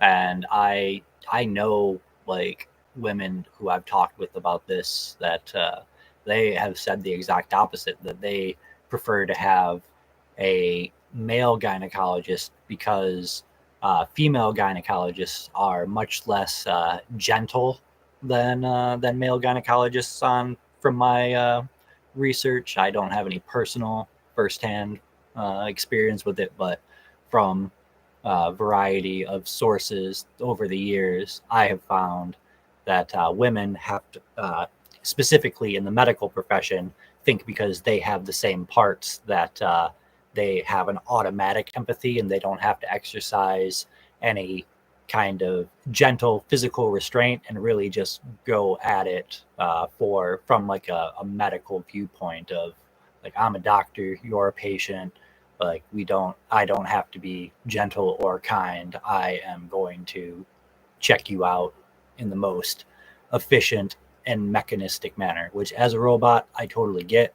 But robots out there watching, make sure when you're going through your medical training that you remember empathy is a very important part of the medical interaction process. And if you don't have it, then people will receive a lower standard of care because of it. That makes sense. Sure. Think of men and women's sports, for example. Nah. Uh-oh. Put them all together, baby. Put them all together, bro. It's like the Beast game. That's what I'm saying. Don't need to argue about trans men and sports and that whole debate that's been rocking the world. No. Put them all together. Let them fucking kill each other. Yeah. There's no such thing as gender neutrality when it comes to that. Oh, yeah. There should be. I'm sorry. That was rude. But weight-based neutrality? I don't think... Yeah, weight-based neutrality is awesome. I think weight-based neutrality is important also. When it comes to sports. That's what I'm talking about. What about weight-based neutrality in a sport like wrestling where they have weight classes, or boxing? Like, does that seem like a good fit? I know that this is highly satirical, but if you think about it, a lot of the kind of segregations that we have, especially in sports, is for the safety and equity of the participants. So neutrality is not equity, just like diversity and inclusion do not also portray equity in the same way, because essentially nobody wants to say it, but we're not all equal. We're all very inequitous, and when we try to make ourselves equal to each other, there will be a variety of fallouts that occur because of it. Yeah. I'm just saying, we don't want to put heavyweight fighters in the same ring with lightweight fighters because they will fucking kill each other. So yeah, weight-based neutrality only applies in sports. I think we're there yet. Bring back trial by combat, true. Is chaotic kind of neutral? Listen, I am chaotic neutral. That is my political alignment, goddammit. And for good reason. But with that being said, let's hear some statements and arguments from Birgie Tovar to see exactly what she's going to be bringing to this position of weight neutrality at the city of San Francisco. Where do you see the intersection really? What is your definition of health? It's already over. It's already over. She says it's a bad start, bro. Oh, fuck. Yeah, that's really complicated, right? No, it's not. What do you mean it's complicated? I think I want to talk about that question, but I want to start by saying that, no one has to be healthy. I never thought that I would see a fat phobia expert advocate for suicide. This is a big twist. It's something I didn't expect to be seeing today. Holy shit. She has unhooked her jaw. She's ready to devour this man. No, right? What the fuck does he say? Who's this guy? T, bro. T. No one needs to breathe, is what I'm saying. It's a pretty heavy burden. Like, Key. I mean, it's like, no, like there is no governing body that's like out there putting, you know what I mean? It's like no one owes it. This is why echo chambers are dangerous. Echo chambers are dangerous for exactly this. No wonder why chat. Just a little chance to insert a joke. She said there's no governing body to, I'm guessing she's going to go into to determine what is a proper weight. But at a certain point, when people reach morbidity, that's they just start to attain their own gravity. So they're, damn it, I lost it. Oh well, but there was a joke in there. Ignore me. Get back to watching the show. That isn't on YouTube videos, bro. I will never put my chat on screen. You guys are fucking unhinged. Like, holy fucking shit. But dude, she is actually skinny phobic. Like, I have never seen this before in my life. She is actively skinny phobic. Dude, look at this. No, like there is no governing body that's like out there putting, you know what I mean? It's like no one owes anybody. Oh yeah, that's what I was gonna say. If she keeps going, like, she'll be like the governing body of gravity itself. So you got first planetoid status, and then solar mass, and then micro black hole, depending on what the Schwarzschild radius of the solar body was before implosion, and then like galactic and basically nebula level black holes that just keep consuming because that's what they do. It doesn't seem very sustainable, but I think the universe is already on this track. So this lady she wants to become a black hole. She identifies as a black hole, and we need to accept her for that.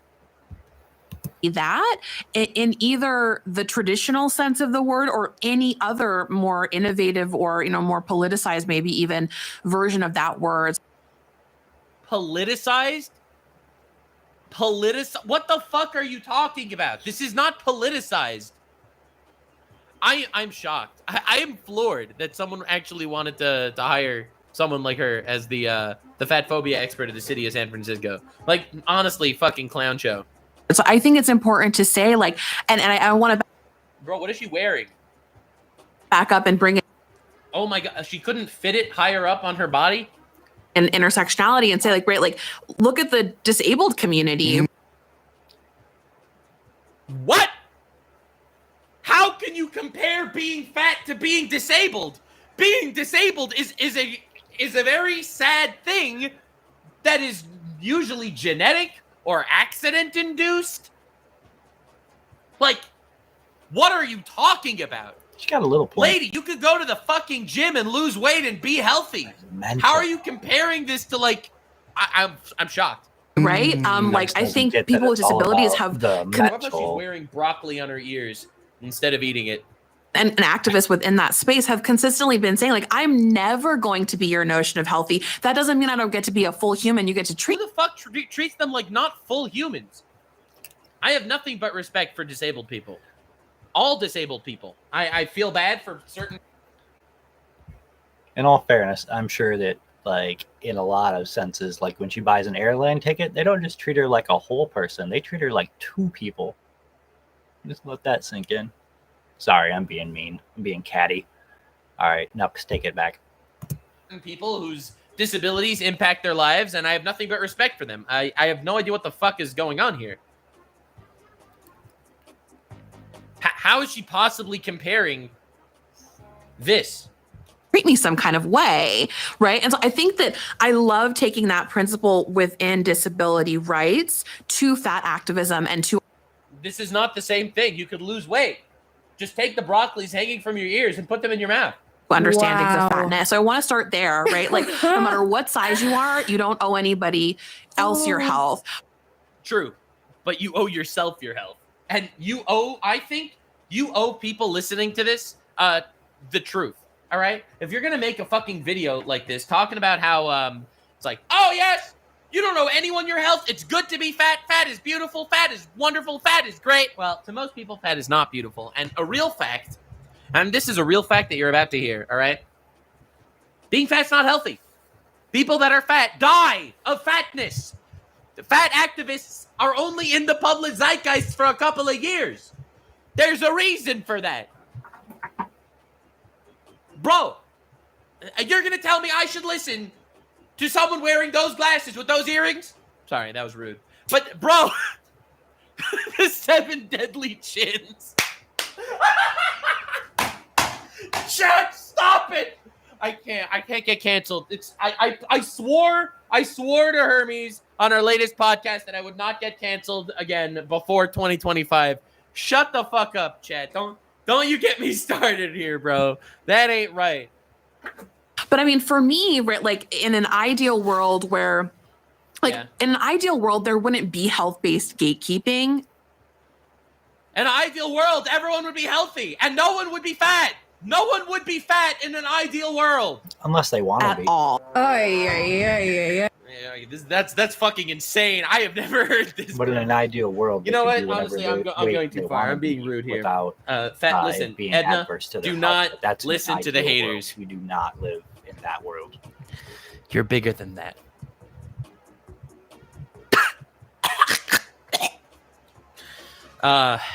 Ideal world, there wouldn't be health-based gatekeeping at all. The amount of entitlement in this video is just absolutely insane. There are so many points to unpack here, but first of all, let's address the fact that she's compared her fatness, which for many people is largely a choice. Let's make that clear. And you've compared it to somebody who struggles with a disability, something that in many cases they cannot do anything about. That's what I said. A lot of fatness very much is like there are genetic diseases and genetic people that have a really hard time losing weight.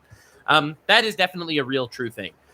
But for a lot of people, you cannot compare, actual like Down syndrome people or other disabled people, blind people, all right? You're going to say that being blind and being fat is the same thing and they should both be treated with equal respect? Someone blind cannot do some push-ups and start seeing again. It's wild to me, but I guess that's what she refers to as intersection.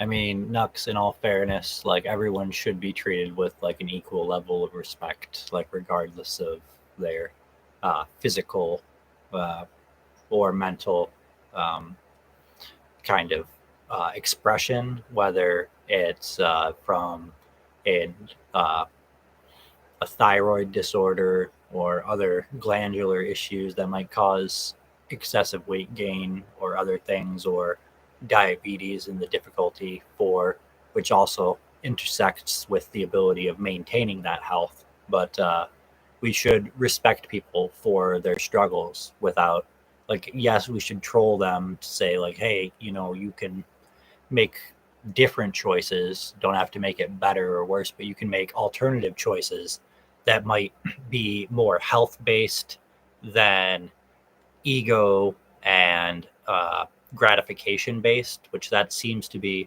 what this kind of comes down to, is a drive for a gratification based system rather than a health based system.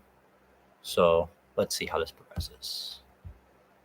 If I was a disabled person listening to that, my eyebrows would be up. I'd have some words for this young woman. Let's address her second major point, that you don't owe it to anybody to be healthy, which I guess so.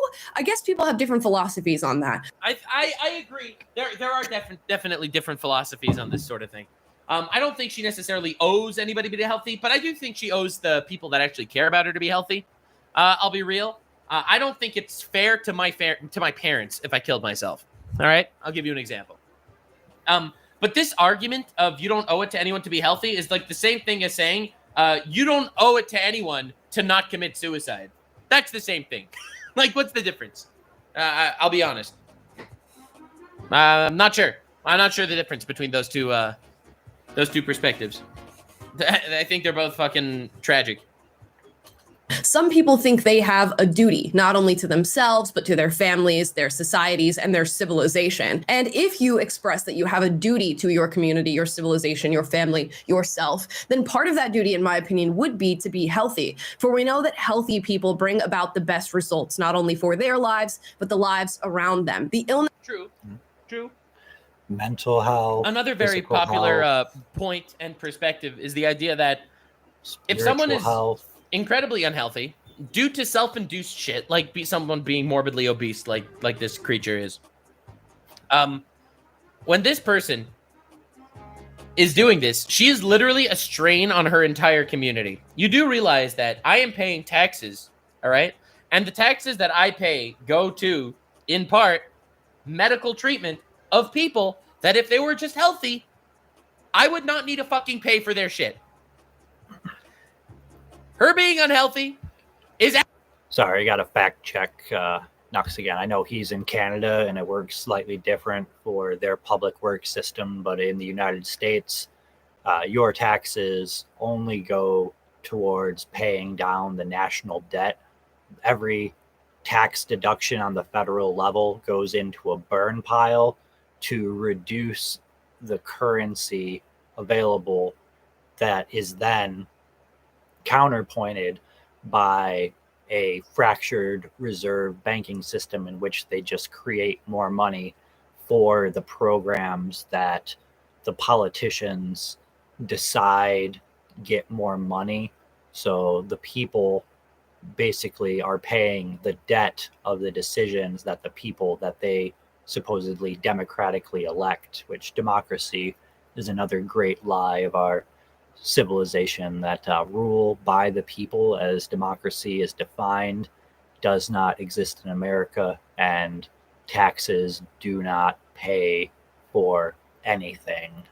Just keep that in mind. Those are good lessons that will carry you through more than just this video on this silly topic, which I understand it can be very silly, very, very serious topic as well, but kind of the way that it's being approached from most of all of the different vantage points, the original interview, the reaction, Nux's reaction to the reaction, and my reaction to Nux's reaction, and the other two layers. Those four layers start to form a web of context in which we can see that it really is kind of silly the more eyes we put on it, because it diminishes the echo chamber of all of these different varying viewpoints that the three of us have together. And each time a reaction process is completed and elaborated on, it provides a new insight to that one perceived moment, which is another important aspect of procasting and why procrastination reigns supreme in our ability to get anything done. Because to reach consensus, like true consensus of agreement in the Quaker belief system, which the Quakers really believe strongly in consensus and making sure that everyone's voice is heard on a topic, it really causes the democracy to grind to a halt. But mostly good decisions that reflect the holistic nature of the community are made through the process, even though that process is incredibly slow and energy intensive. Actively stealing my shit, my money. All right, I'm just saying. My fucking Jewish instincts are kicking in. All right, I have higher insurance prices because of this bitch. I'm just saying. So yes, you have a moral obligation to stop stealing my shit. All right, that was going too far, maybe. But I don't know. I think there's an intrinsic value to human life. I do think that, look, the Bible says you have to protect your life and make sure you're healthy and shit. Like, they figured that out a long time ago. Good thing we have our modern audiences that disagree. Illness that you experience in struggling with something like fatness or a food addiction, not to say that that's what Virgie Tovar is experiencing, actually does go on to have ramifications for those around you. And if that philosophy is not yet resonating with you, let me give you a few examples of how living in a larger body, specifically in instances living in a larger body, being fucking huge. That's what she meant to say. I'm just translating. Don't worry, guys. Where people are making choices leading to living in that larger body. Bro, you promise not to get canceled. What happened? God fucking damn it. I have to stop. I will be good. Until 2025, I'm not getting canceled. All right. Affects not only themselves, but the people around them. Health insurance and our medical system. If you are living in a fat body, you are far more likely to require medical assistance. And in you know who's paying for that shit? Yeah, me. Many places, including here, a lot of us are funding these individuals. Thank you, God. Obi-Wan Kenobi spitting straight facts. Using the medical system. So, in theory, their choice to be in a fat body, and more importantly than that, continue to commit the actions that lead to being in a bigger body, are impacting you and yours. If you This lady cares about my money. I love her. Yeah, that's what I'm talking about. don't care about that, fine. There's a lot of actions that we're all doing on any given day that are impacting those around us in a negative fashion. Yeah, but I think we could all agree that that's a pretty not cool thing. Particularly when it comes to taxpayer funding. Let's think about the family unit or the community. When you're living in a larger body and say you have... Why does she keep saying living in a larger body? Bro, stop saying living in a larger body. Call her a fat retard. I'm sorry. I'm not going to... Sorry, that was a joke. I just said that for shock value. That was... when I said that, I said it as it was a diagnosis, okay? She called herself disabled, right? I'm just... not getting canceled to January. Children. Can't be that rude to retards. What happens when you're not able to carry through with certain activities for those children? What happens if there's a fire in your house, God forbid, and you have to take care of your children?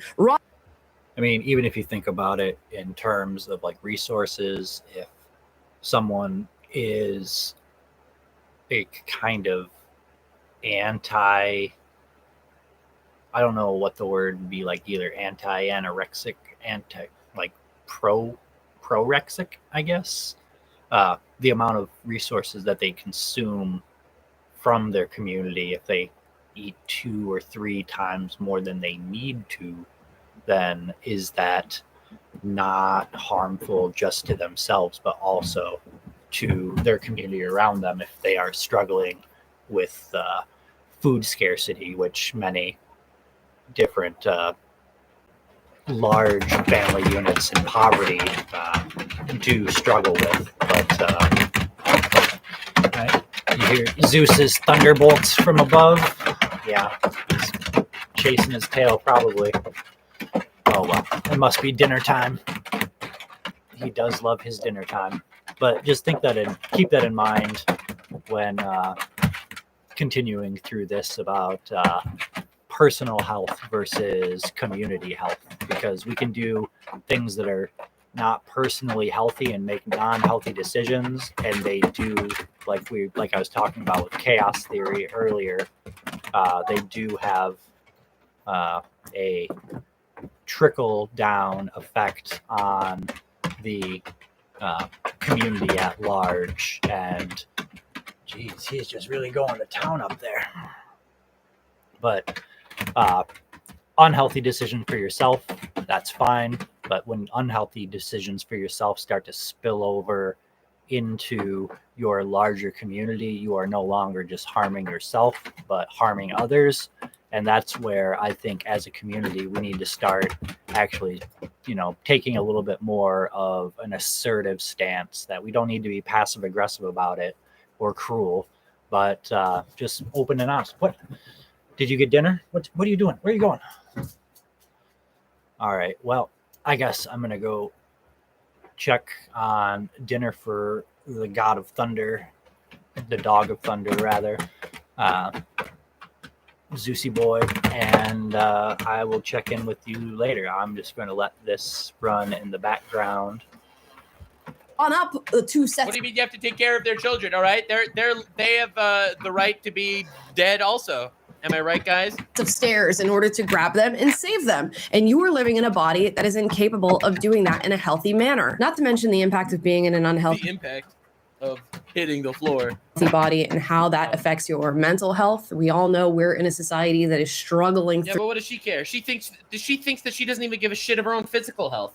Why do you think she was worried about her mental health? Through a deep set mental health crisis right now, and it's hard to believe that these things don't bleed over into one another. But I'll leave you with those examples. I could go on and give you more, but you get what I'm saying. And it's one thing to notice those impacts and disregard them and say I'm making this choice anyway and sort of own up to it and take accountability. It's another to completely deny that these things are having impacts on other people, which is very, very well put. Very good point. I think it's smart to put this out there and say that her being overweight definitely does affect other people. I do think this is all true. When she's out there fat maxing, she is actually negatively affecting other people, whether it's the people paying insurance, the people that are relying on her, the people that actually care about her and don't want to see her dead. She's just horizontally challenged, okay? Let's stop calling her fat, chat. The stairs cry when she approaches. Chat, stop it, please. I'm begging you. I'm begging you. Please, stop. Please. Get help. But anyway, she definitely is a negative impact to all these people. And her argument of I don't owe anyone being healthy is the same argument of saying that people that are suicidal don't owe people being alive, which is obviously, like, I think a very, very bad perspective to look at life for a myriad of reasons. I think life is inherently valuable. There's inherently a value to life. And I think discarding it in a way that, discarding it in such a fucking sad way is just fucking sad. I don't know. I think she's minimizing the value of being alive, and that's not a good society or a healthy world to live in. It's a heavy burden, I know. which is what she's doing by arguing for weight neutrality. And still she may hear all of that and say, I think you don't owe it to anybody to be healthy. And there would be strong arguments for the fact that you don't owe anything to anybody. But I think a lot in that perspective, again, like, it's too dangerous. It's such a dangerous, slippery slope. If you don't owe anyone your health, which to some extent I agree, it's nobody else's business to some extent, right? To some extent, it's nobody else's business. However, I think that if you were to tell her that you're just telling people to kill themselves, I don't think she would agree, because it's not in vogue. Somehow it is all inclusive and woke to be nice to fat people, but somehow you're telling people that they shouldn't kill themselves if they want to. Again, I'm using hyperbole here. I think it's fucking awful, and I don't think it's ever worth taking your life for almost any reason. There are people that care about you. There are people that love you, and you are not alone, and you should definitely take care of yourself. And these people that are the fat phobia experts of the world, these are people that are just doing very, very slow suicides. Large part of the human experience is trying to understand your responsibility and duty despite the fact that you don't owe anybody anything. But let's hear more from Ms. Tovar. CRF. Ah! If you're Dude, that jump scare. Holy shit. Oh my god. Can we address the elephant in the room first? Oh my god, I didn't take my meds. I'm gonna die. What was that? This is not healthy for my mental health. Like many women, you've been Dude, I thought she was gonna eat us, bro. Dude, I thought she was gonna eat us. Wow, I'm sorry. I'm sweating here, bro. Jeebus. birthday party or a small office gathering, an event that's meant to bring people together.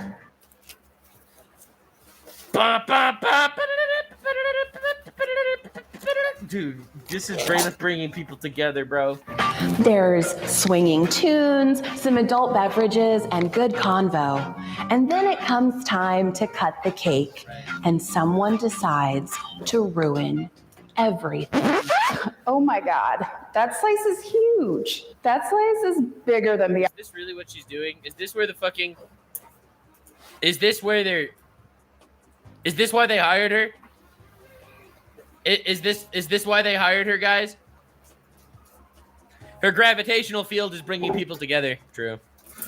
Dude, lady, they hired her to make fun of people, making fun of people for taking 2 big pieces of cake. Beyonce's paycheck. Can you cut me half of that? A cake-related fat-phobic incident or... What the fuck? She has to stop. She has to stop. Stop! Domain expansion, bro. She is expansion. Or CRFI is that moment when it's time to eat delicious cake. Dude, stop! Cake is racist now, guys. True. And it's interrupted by a moralizing impulse. I think this is dangerous, okay? Can I just say, I don't want this to be taken out of context or anything, all right? But this is terrorism. She is actively promoting concepts that could destroy America. She is actively promoting this shit. Full meal alchemist. Dog! This is insane!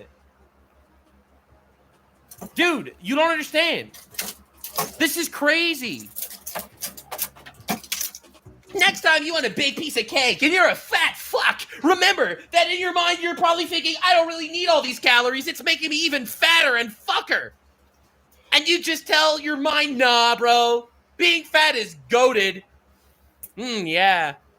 Inevitably, there's always someone at the party who has to declare publicly that their slice is too large and that the person who's cutting the cake almost her hand is red from the family of children that she's just eaten. Invariably a woman must do some it must be a woman. Yeah, that's right. Fat phobia. It's just sexism. It's just sexism in disguise. You ever seen a fat man? No, you didn't.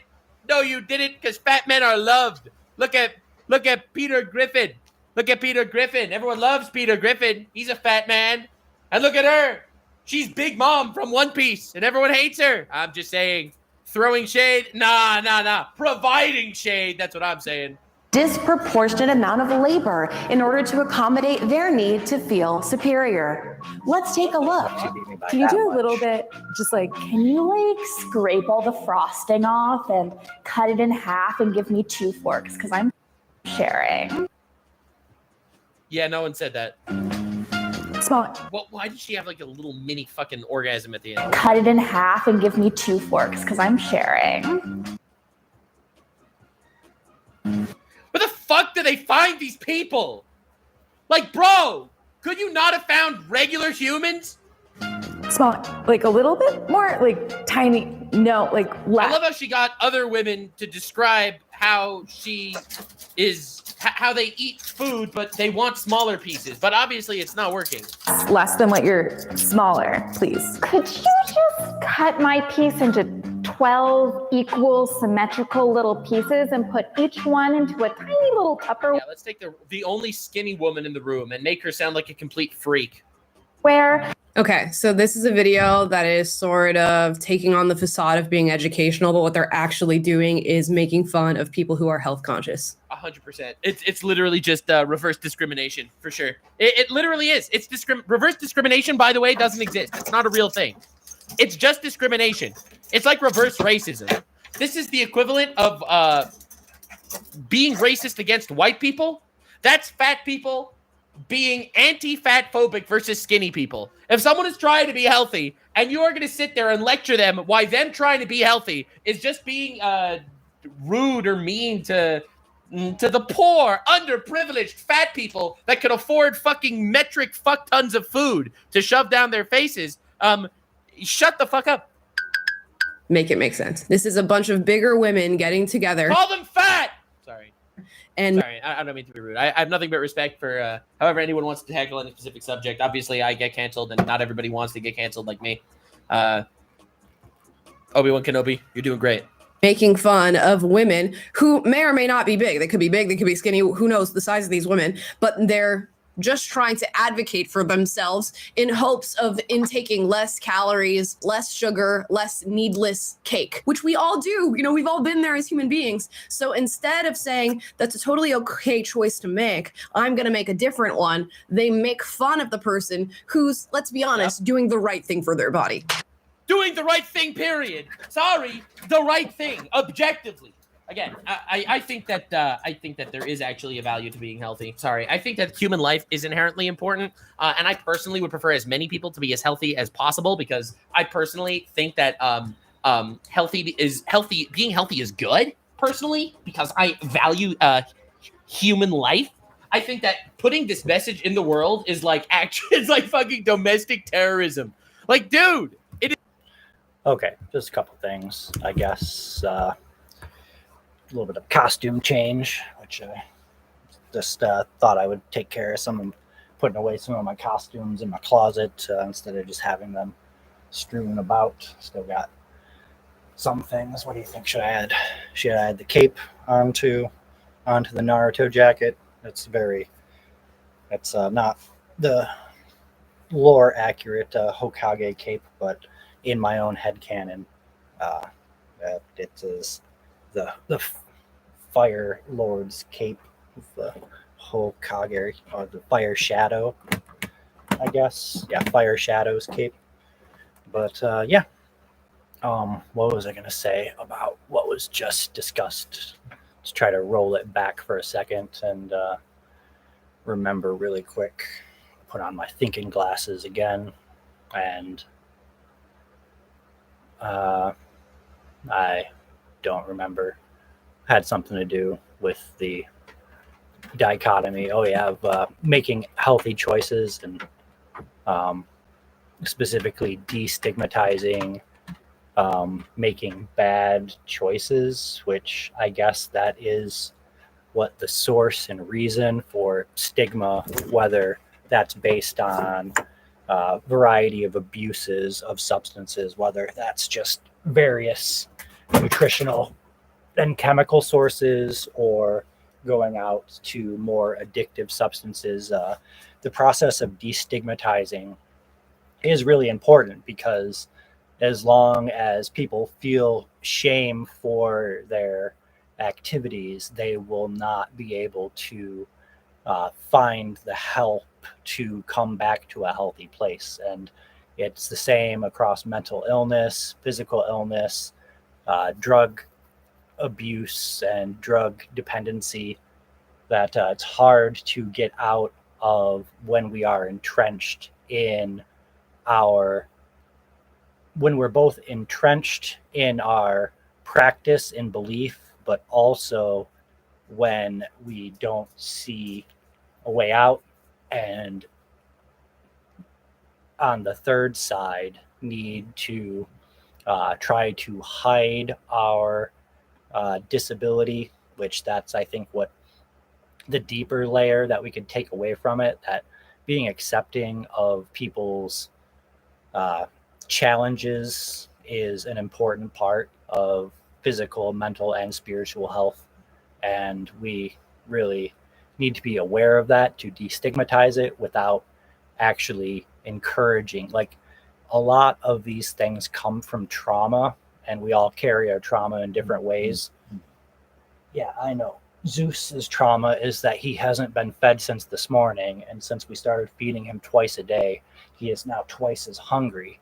So I'm dealing with it in my dog. I'm doing like he was getting a little skinny, so I decided to put some extra weight on him because he wanted to try this, like, a few months ago, as we were going into winter, that he wants to be healthy at any size, even though I explained to him as a dog that the more he weighs, the less life expectancy he is going to have, like in a progressive scale. So we're trying to find a light overweight for his pit bullness, but also a way that he can still be happy. But if I've learned anything from my experiments on the dog, there is no satisfaction that comes from an empty plate or bowl.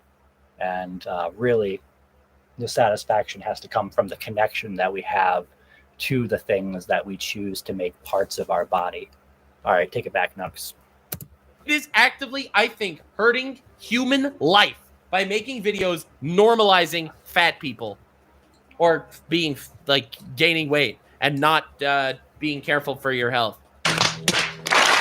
Well, let's keep watching. So that I can have a bite for each month of 2018. Yeah. Thanks. Smaller. Let's take a step back and view what's happening through a critical feminist lens. They always take this to feminism. How do they always take this to fucking feminism? This is not empowering women. CRFIs typically happen in environments where there are primarily or exclusively women. It happens with women. Well, she does not have a Jewish mother-in-law. I will tell you that, all right? If she had a Jewish mother-in-law, it would happen to men too. I'm just saying. It's a woman issue because men can't be fat. Fat men, no, they don't get cancer and heart attacks. That's just true. Women are Tell that to my cousin who died at 46 of a heart attack because he was obese. Yeah, tell that to him. I'm sure he, oh, you can't. Disproportionately negatively affected by diet culture because diet culture maps onto sexism. Diet culture maps onto sexism? What are you talking about? Yeah, heart attacks only come for fat women, so obviously it's a sexist thing. God is sexist when he created fat heart attacks for women. Like many parts of diet culture, there is... What is she doing holding that cake? A significant performance component. You have to show others that you are being good. What is happening right now? This is not showing others that you're being good. This is stopping yourself from literally fucking dying. They're all fucking sticking their proverbial cocks in these cakes. Like, bro. Is this what these individuals are doing when they're alone with a cake? No, they're eating it. Good try though. This is cake edging, but you know that these people they don't do foreplay. You know they have no foreplay. There's no cake edging, bro. They just eat the cake. In private, they eat it. Like the reason why they're doing this is because they actually have to film them holding the cake. This was the hardest thing they've ever done. They have never ever been able to look at a cake this long and not immediately consume it. What is happening right now? Is this what these individuals are doing when they're alone with a cake? I don't know. What is happening? What is the direction this is going in right now? Me when there's a cake. Anyways. Controlling how much you... What the fuck? Yes! Yes! Oh my god. That is exactly what I'm talking. Bro. Eat is part of what it means to be a, quote, good woman. Stop with the good woman! This is the worst fucking thing I've ever seen in my life. This is such an awful goddamn video. It's unbelievable. Well, not hers, not Amala's video, but goddamn. This kind of behavior they out there reading 50 Shades of Gravy. is a way for people to keep other people in check through food moralizing, surveillance, and keeping people in check through food moralizing and surveillance. Policing. These are the mechanisms that are at the core of diet culture and weight control. This is so fucking insane. I love how she just says this shit. It's like, I say random shit on the internet, there's immediately a Reddit thread out there trying to debunk me and probably being fake. I have arch nemesis out there in the world. She out here is God's biggest soldier, okay? Hired by the city of San Francisco. Literally being paid by taxpayer dollars. All right?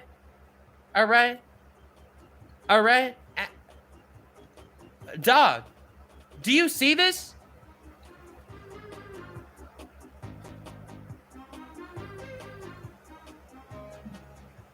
And she is literally just spouting bullshit. The idea that you can position yourself as superior to others through self-control and self-denial is super sexist.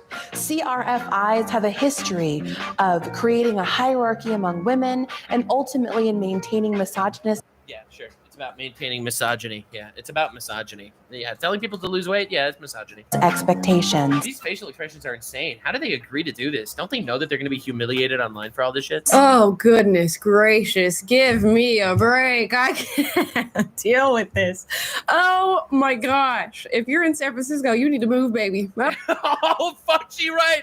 She's spitting. Get the frick out of there. I don't know who's going to be dealing with this on a daily basis with this woman coming into the office, but run. I'm telling you, run for the hills now. Yeah, she can't chase you. She will never catch you. If you run, she will not catch up to you. That is good. Now, interestingly enough, they're taking this moment of a woman coming into an office party. They have a cake. She says, can you please cut me, a half a piece of cake? And they're interpreting that as her trying to exclaim her superiority to all the women around her. This is actually fucking insane. Like, do you know how many people are probably actually watching this shit and believing it and actually being like, yes, I should eat more cake because me not eating cake is just making me be under control by the men that are surveilling me. I only take a half a piece of cake, unlike you big backs. And this is what leftists do. Yeah. They make everything about themselves. They make everything an attack on their character, an attack on their choices, an attack on their lifestyle, an attack on their fatness. And it's got to be driven by something. I think it's either an internal superiority that they're actually feeling about. I don't think so. I don't think it's an internal superiority. I think it's a low self-esteem thing, honestly. I think they know it's unhealthy. They know that they're not. All right, I'm sure I didn't miss much. I had to go take care of some house chores. Had to feed the doggo. You jump back up. Up. You can't get up on your own? You got a full... See, this is the problem. This is exactly what we're talking about now. Can't get back up on... Can't get back up on the platform. You can't come back to stage. You're too heavy. Look at them. Look at them chunks. You can't see, it's off camera, but he's got little chunky handles where his hips used to be, or where his waist used to be. So it's oh, and he's gone. All right. Well, that's not surprising. So I'm not sure what I missed in that time. I'm sure I didn't miss much. They just, even the videos that aren't made by AIs seem to just go around in circles and not really introduce much more just generally new content. It just kind of circles and circles. But let's see where we're at. The paradigm of beauty in this world, I think they know how most people in most societies around the world see them. And I think in order to quell their inferiority complex, they have to make believe that they are in fact fat because of some greater message. They're fat because they are feminists. They're fat because they're not going to be controlled by men for what they eat. They're fat because... I mean, it is kind of like a when people do not have control, like, you know, adults and children alike, when they don't have any control over their lives or feel like the perception that they don't, then the things that they can control, they will overcorrect the imbalances in the rest of their lives. So this could be both a cry for help, which most things usually are, especially when it comes to imbalance, but it could be both a cry for help and the standoffishness of don't try to help me is the depression and mental illness trying to actively thwart that subtle cry for help with the enhancement of ego and the desire to both appear unbroken while broken. That makes sense.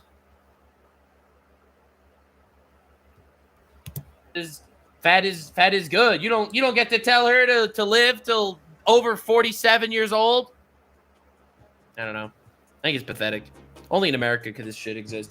About those around them that they are now projecting onto the woman who's asking for a half slice of cake, or it's a deep-seated insecurity. Yeah, facts. That's it. I completely agree. It's not that first one. No way. No way. I don't think there's a genuine internal superiority complex because I don't think they feel superior. I really don't think they feel superior. They're rejected by people all over the place. And knowledge that their fatness is in fact unhealthy. True. Facts. And they don't like it when they hear somebody say out loud that maybe they choose not to consume as many calories as them. 100%. This is the basis of psychosis and the need for the mind to create a structural system that aligns with the internal worldview. The need for, they're just getting a little bit overheated here, too many layers. That people's internal conflict guides them to both act out and be empowered by that belief that their weakness, it can be their strength. It's pretty common, actually. It's a pretty baseline. Like, that is a pretty based human response to most trauma, is to try to be the adaptable social beings that we are and first convince ourselves that we're all right, and then thinking that by convincing others that we're all right, that we will further convince ourselves that we're all right. Let's be real here. Who's the person with more self-control? Who's the person that is actually living a life that proves that they are a person that can control their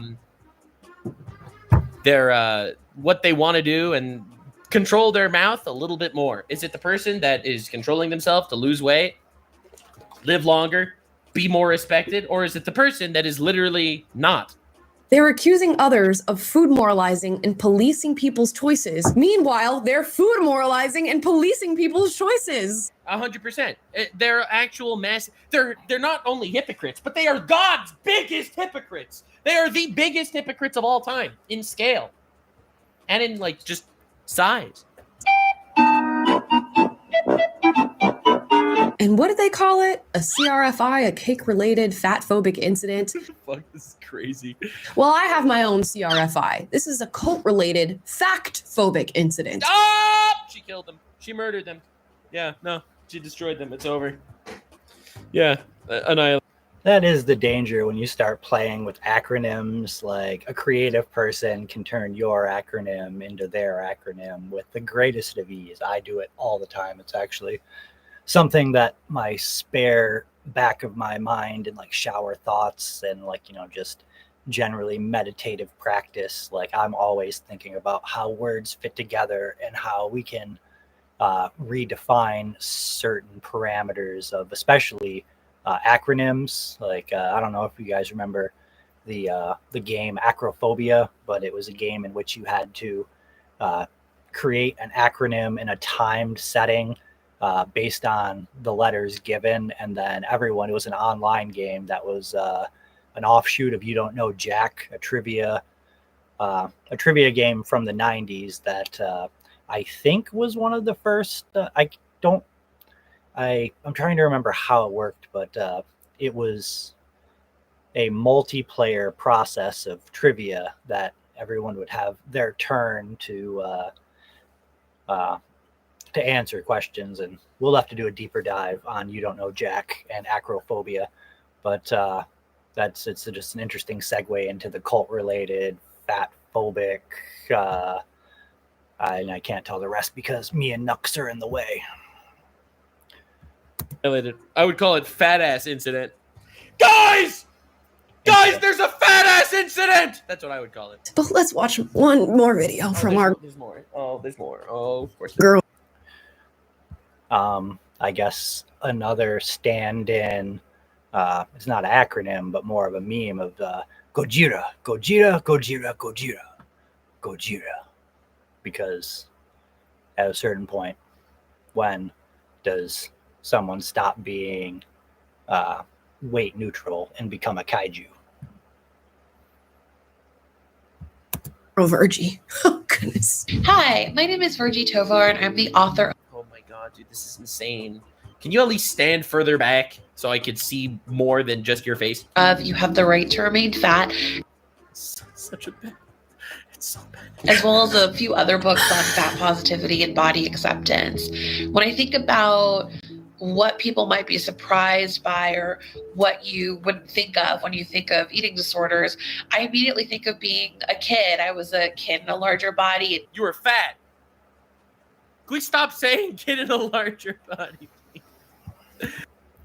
Now, is this cumulative? Was she a kid in a larger body and then she progressed into a teen in a larger body? So she got larger and then still large. Like, is there a linear progression between kid and teen and larger and larger? Or is it geometric and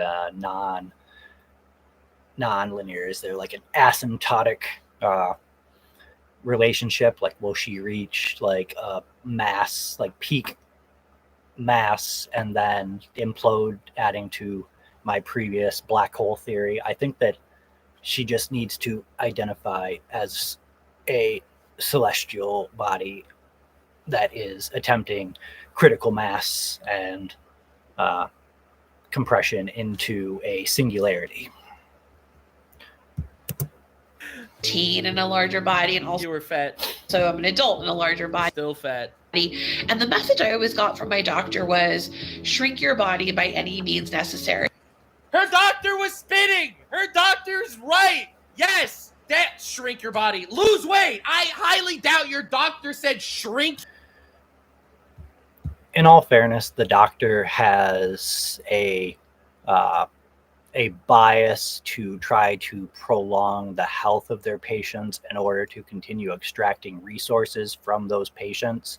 Like, doctors kind of play a dual role. They have to give the extra care to these people. So they want to see that, because more care is more work for them. And that's why they're doctors, is to do the work. But also they have to kind of toe the line and be the conscience of people like this, because the process of them degrading over time will mean that they'll have a premature game over and not be able to continue to receive medical care, thus ensuring the stability of the doctor's trade. Your body. Bro, dude. She mastered domain expansion before fucking Sukuna. Brother. And it really felt like there was a sense of a don't ask, don't tell. So what does that mean, a sense of don't ask, don't tell? Yeah, lose weight because you're killing yourself slowly. Because I truly, truly, truly believed, right? And this is where I think the surprise comes in. Right. I really believed that this was about my health. I really believed it is about your health. Yes, your doctor telling you to lose weight, that is about your health, 100%. Yeah. Mm-hmm. I think so for sure. Yeah, no doubt. My doctor was right. Yeah. Okay. Your doctor is right. Your doctor, the guy that's licensed to try to protect your life and shit, yeah, he was right. When he told you you should lose weight because it's not healthy to lose it, yeah, he was in fact completely correct. Mm-hmm. Yep. Mm-hmm. Yep. Dub. Yep. Sure. Yep. All right, let's find some middle ground here. I'm going to take her at her word and assume that a doctor did tell her that she should shrink herself by any means necessary. That I believe that, because that is what I think any doctor would tell her, to be real. To be honest, is poor medical advice. Now, if a doctor is it though? Is it really poor medical advice? Maybe it's poor wording, because I doubt that was the word that he used. Told her, hey, we need to shrink you a little bit. We need to lose a little bit of weight, but we need to find some healthy means to do so. That I don't know what you're talking about. What are you talking about? I think the doctor probably, if I had to guess, all right, listen, I'm Jewish. Half my family is doctors, right? This is the stereotype. The doctor would have said, all right, the doctor would have said, hey, you are obese. It increases your chance of heart attacks by about 5 times at a younger age.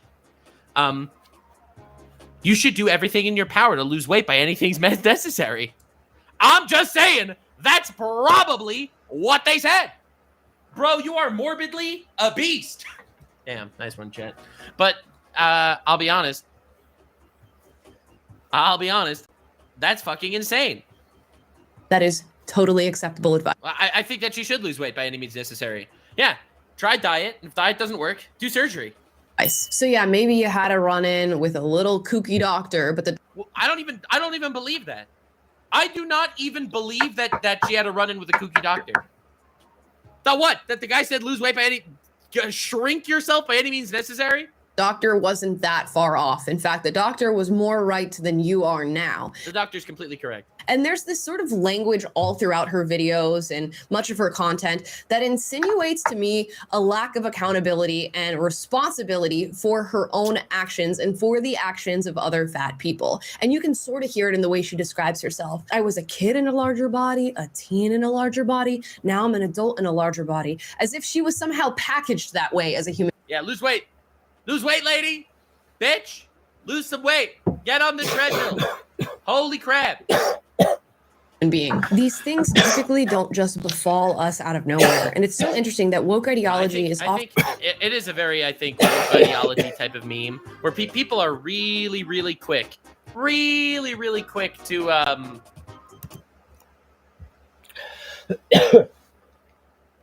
I remember pre-woke times of like the year, it was like 98, 99. The first Matrix movie had come out. It was blowing everybody's minds.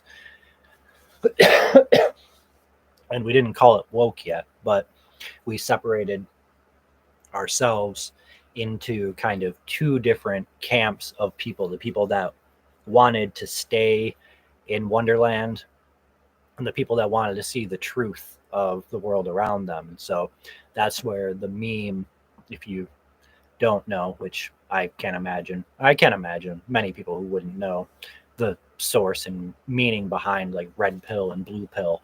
But the red pill were the people that decided to cast off their matrix shackles and enter in from the green hued world of the matrix to the blue hued world of the Zion and human based culture, which also in the end of the trilogy entertained the yellow matrix as well, or the golden matrix, which was the machine mainframe that was neither the human world nor the construct world for the matrix, which is interesting because you have like a yellow on one side and the blue on the other, and they come together to make the green matrix, in which the red pill and blue pill people both are still trying to continue to interact with agents from the blue side and the yellow side on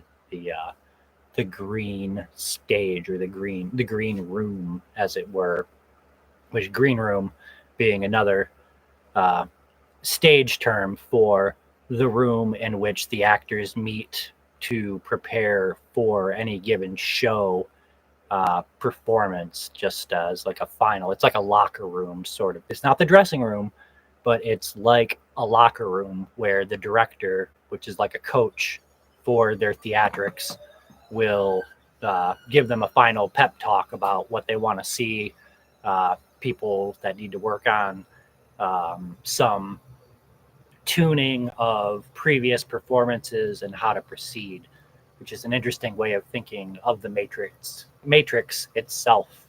But I'm kind of getting off topic on the history of red pilling and blue pilling yourself and others, and then all of the variants that the memetics produce over the years, because the Wachowski siblings, regardless of how they identify now, have both been deep thinkers and shallow thinkers. Like the simulation and simulacrum, I probably get that mixed up, but the book that I can't remember, the Jean Dufresne, do some French guy who wrote Simulation and Simulacrum, said that the Wachowskis, he found that the Wachowskis' interpretation for the Matrix movie was somewhat juvenile, but the putting it into the digestible bites that humans generally need to understand deeper concepts of metaconnaissance um, and a variety of like just taking thoughts and ideas from different worldviews and kind of through an unbiased lens looking at their objective viabilities and finding best uses and practices model for the individual situation will always be benefited by individuals that are capable of critical thought. God, what's it called? People are super quick to Okay, it looks like one out of how loud do I have to talk in order to go from 1 to 2? I feel like I'm being drowned out by the heater, but at the same time, I have not been able to secure the funding to upgrade the house to run on renewable and regenerative technologies that would allow a radiant heating system rather than a forced air heating system. So until chat buys me the materials, we are dealing with intermittent furnace sounds while casting in the duration of winter. So maybe by like February or March, these things will be able to be diminished. But in the moment, it is a necessary sacrifice that we have to make in honor of the gas man, which we can talk about the gas man later after this if you want to. We're at just approaching the 2.5 hour mark. We don't have anybody who has stayed in the viewership for more than a few minutes, but I still do not regret the points that I have made. And hopefully, as time goes on, people will be able to access this VOD in their own time and enjoy this form of longer form content of multi-layered reaction, of reacting to a reacting to a. It's very meta, but like in a way that we're like min-maxing our content creation for getting different viewpoints and possibly different viewerships that would be interested in these things.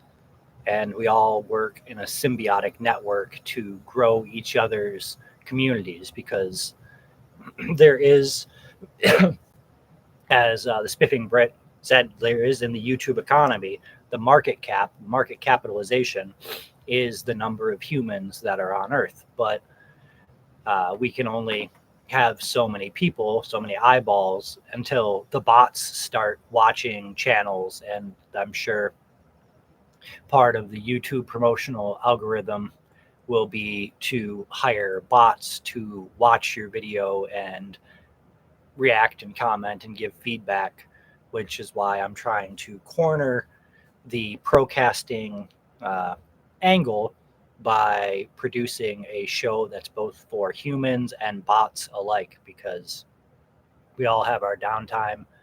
And right now, if you watched for 2.5 hours and stuck with me, I hope that I've talked about some things that have made you think about things in a new and different way. Or if you feel as though you disagree with my outlook, you're welcome to voice that as well. I accept all forms of currency in both economical terms and spiritual terms. That our dialogues create stories, and those stories are the greatest currency that we can have, that they exist long after any of us are gone. If the story is good, it is as immortal as a soul can be. So let's let them finish out this last 10 minutes of this show, and I will try not to yap too much in the interim. Immediately blame the fact that they lost in the grand scheme of the world because somehow it is something that was given to them. Somehow people feel so entitled that they think that all blames in the world are something imposed upon them. The reason why they're fat is because God made them fat, not that they believe in God. And therefore that there's nothing they can do about it. In fact, they are even better than you are. They are better, bro. I don't know. It's so cursed. It's unbelievable. Often packaged with these words like accountability, empowerment, agency, choice. And then when it comes to this conversation about weight stigma or weight neutrality, there's no accountability. There's no empowerment. There's zero accountability in any of this shit. I think that is like the peak woke ideology these days, is the fact that no one wants to take any accountability for anything. Everything is an entitlement. I am entitled to everything in my life, and everyone else is the bad guy. The end. Choice. You are just stuck in the body that you're stuck in. Not only are you stuck in it, but we have to be positive about it, accepting of it, and turn a blind eye to the actual medical and health implications of fat itself. It's one thing to say you should be treated with dignity and respect. I would treat her with dignity and respect. Honestly, I would. I think she's just poisoning the public. I think she is she's fucking out here dropping her goddamn manifestos on society. Of any color, shape, size. I think we can. If she could chase the CEO, I don't know. Maybe she all agree with that for the most part. It's another thing to say, because of my size, I'm going to now turn a blind eye to truth, facts, reality. I'm going to tell. I think she's actively making the world a worse place. Not only because I think she is making the gravitational forces on the planet somehow pull in opposite directions from each other, but I think she's actively making the planet a worse place by promoting a culture that is unhealthy, I think, to people that are receptive to this kind of thing. You get kids in school that are going to see this shit and see that it was something that was elected by the goddamn fucking city elected her as the fat phobia expert. I think that those kids are growing up with a very warped perspective on health. And that's awful. What do you call a fat psychic? I don't know. What do you call a fat psychic? A fortune teller. Other people what to say, what to think, what to feel. I'm going to police their choices, and I'm not going to acknowledge my personal choice that has landed me in the position that I'm in. I'm sorry, Gretchen, but stop trying to make fat happen. The reality is, weight is not neutral. And the fact that San Francisco is spending taxpayer money on hiring this individual for a useless job where she tries to convince people to alter their reality and believe that it is a travesty. It's a travesty. It's terrorism, baby. Terrorism. I'm just saying. That is the woke agenda in its very essence. We make up a problem based on this idea of marginalization and oppression. Yeah. We inflate that problem. We blame the system for it. We start educating people in college on critical fat theory. They come out as experts off of journals that some other leftist wrote identifying this problem and blaming the system once again. And then they get hired by the very system itself to work a useless job as a weight stigma expert, and your taxpayer dollars fund it. And then it is actual shit on top of the shit cake, the fact that this keeps happening. It really is. And I fully believe this entire thing is literally it is the entitlement of the modern era of like the woke politics, just the extreme insane entitlement of everything that literally is pushing people into doing this shit and to thinking this is normal. And because this entitled system is set up, even the fucking electoral people in the goddamn government in San Francisco are going ahead and doing this shit. This will not help the homeless crisis, all right? Those people, they're not entitled to a fucking house. But this lady, she's entitled to goddamn diabetes, so that's a dub. You raise your hand as a taxpayer and go, wait a minute, I don't think my money should be funding this useless job. They go, you must be fat phobic. And again, emotional blackmail on top of that. And it's everything. It's everything in this entire society.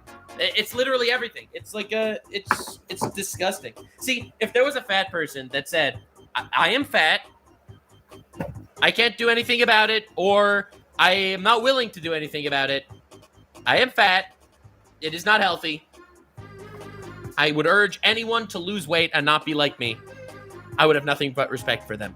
Because at least they're living in reality.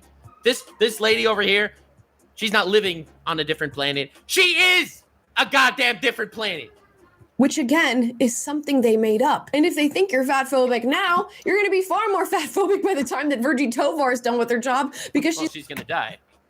Probably in her 40s or something. She's going to make society She's going to die. less healthy and more fat in the name of fat positivity. And that is how the cycle continues. Someone says something absolutely fucking brain dead. People make fun of them for the brain dead thing. They call you out for being a villain. More people are afraid to call them out for being brain dead. And that's why you should subscribe to the Nuxanor channel. I say things that are true. And if they're not true, well, oops. But I try at least. I'm not scared of the fucking cancel mob.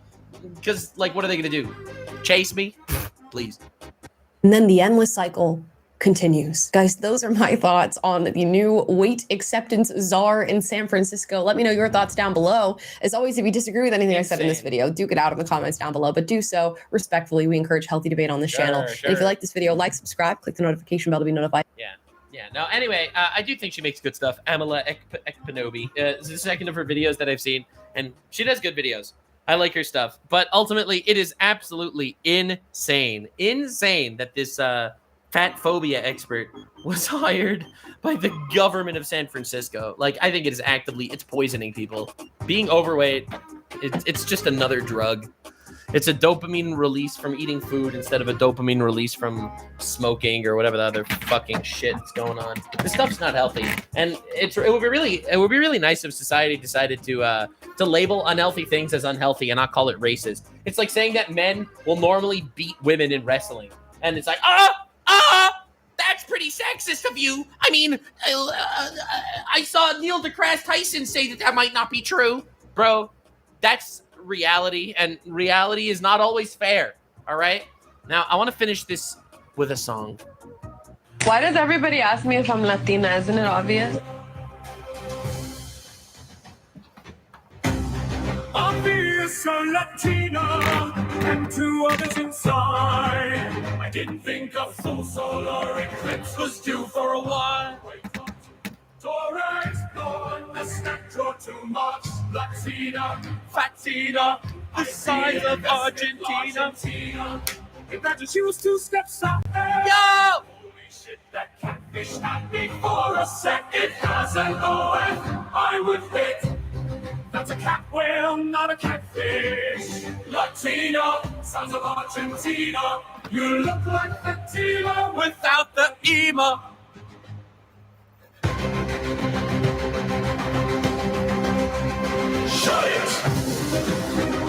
Anyway, she just got murdered on the timeline. That's pretty rough. But anyway, yeah, that's been this deep dive. Bad people.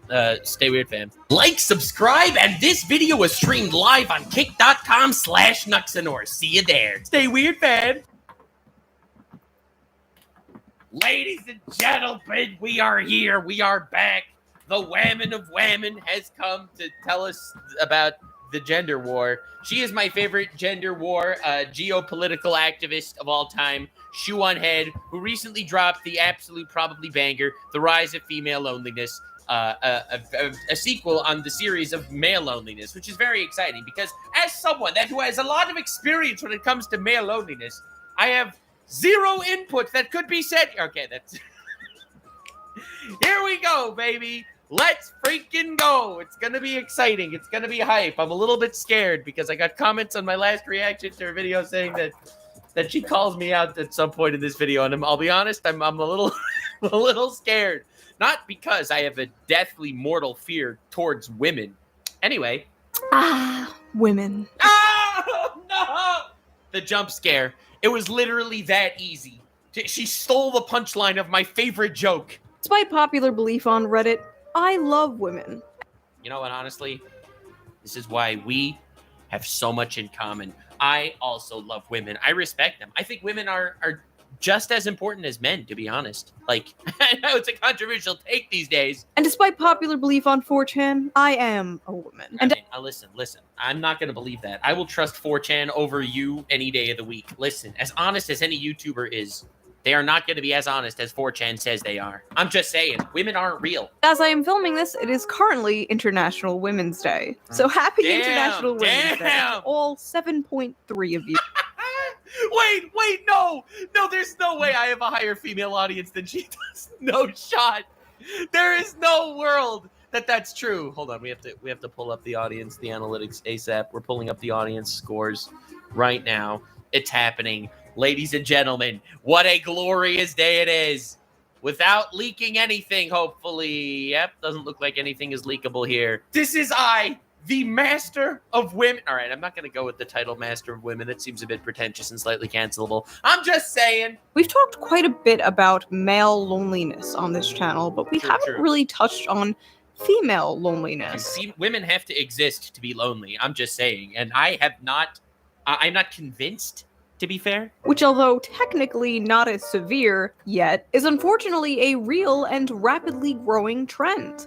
I think that loneliness in general is a lot more popular these days because you don't actually have to leave your house anymore. I know that a lot of people think that's a bad thing. I fucking love it. You don't have to leave your house. This is amazing. Yes, downside, loneliness. However, upside, don't have to leave your house. Modern world does not seem to have a solution to this. All modern dating advice is just garbage. The future seems bleak. So see, the trick to modern dating advice is to be over that hurdle. Be incredibly happy with someone that loves you a lot, and then look back and laugh at the people that struggled the way you struggled a few years prior? Am I talking for personal experience? I will not tell you. Maybe we have to look in the past. In this video, we're going to talk a bit Remember video games when they were introduced to the ancient Roman Empire and then loneliness started? That was crazy. about modern female loneliness. And then we're going to have some fun looking at some dating advice from the 1950s to see if we can find a solution there. I'm just saying, women were invented by the shadow government to sell more tampons. Yes. Chat, you are so right. Worked for our grandmothers, surely will work for us, right? Back in the day when people would still go to malt shops and diners instead of ordering food in your house. Femboy Hooters. Listen, y'all hated me for my last shoe on head thumbnail. Ladies, I've been getting a lot of questions about my latest shoe on head thumbnail. Listen, I try my best to make them look as fucked up as I possibly can. Bro, you do not know which... I got this thumbnail from a hentai site. I literally looked up Femboy Nuxtaku and this showed up, okay? Now, the reason why it's covered here is because this is actual porn. Like, this is actual porn. This is on Rule 34. I was very appalled and shocked, and I did not pay for this, and, anyway... Boy Hooters. Women dated men for more than just their wallets. Oh God, dude! See, this is what I'm saying. This is all fiction. This is a fictional chat. Let's be real. Okay, all right, dude. Okay, yeah. Which reminds me, before we get into this video, let's quickly get into today's sponsor. Let's go. Ridge Wallet. Ridge Wallet. That's perfect, dude. That's amazing. Because they only meant for their wallet. Honestly, very based. Ridge wallets are high-quality, minimalist wallets that... Why did she put makeup on only for the ad? Wait, I am so confused. Can hold up to 12 cards. No shot. She went in a whole 1970s outfit for this video. That's amazing. The commitment to the bit. I have never needed to get dressed to make content in my entire life. Cards and all that cash you don't have. They're also made... Oh, shit. Made with RFID blocking technology, which can help go. protect you from digital pickpocketers. Yeah, but the thing is, how are people going to think I have a big penis by the size of my wallet? All right, Shoe on Head called Nux out 9 months ago. All right, I've definitely watched this already, I would guess, but I think that we might either take a break or close in on the three hour point. So I guess we'll jump back in soon, unless I should go on. Could talk about. I had an idea coming down the stairs, but that bottom basement step, it steals your memories. I don't know why. It's just as soon as you're down here, those upstairs thoughts are back to being upstairs thoughts, but had something to do with something. Oh well. I guess we'll call it there. Thanks for watching. I know that nobody was actually watching, but with the miracle of personal videography, I will end the live procast, and we'll start with our next segment of either modifying this cast into more digestible bites for shorts, or whatever else the community thinks they like. You can get to work with it too, like just clip it and at me with whatever you clip, wherever you thought like, oh, this is a useful 15 to 30 seconds, and I can just cut out the rest of the fluff of the 3 hours. So that's my mission to those who are watching in the future, to be procasters of your own, and either clip me down to a variety, to like a shorter form content, or like in the nature of the last video, like work on the domain expansion of how many hours can we turn this 3 hour video into by splicing other relevant data points that we find interesting. So I'll try to curate that. as ideas come in, and we can explore that as part of the nature of procasting and procrastination and never getting anything done, because in artistic terms, nothing is ever complete. We can always improve upon it, but we also have to balance that drive for finding a more perfect state with the inevitability of the eventual artistic vandalism that we can even do to our own works by making the plot and the inspiration too diluted to have any lasting meaning. But if we inject what I have started with new instances of critical thinking, then maybe we can turn a 3-hour live session into a 12-hour expose on the deeper nature of human and bot interaction and community. Like, the future is going to be weird. So I think this cast will be very popular with the robots too, and as far as being for training purposes, because a lot of them are still in their schooling and have not graduated yet.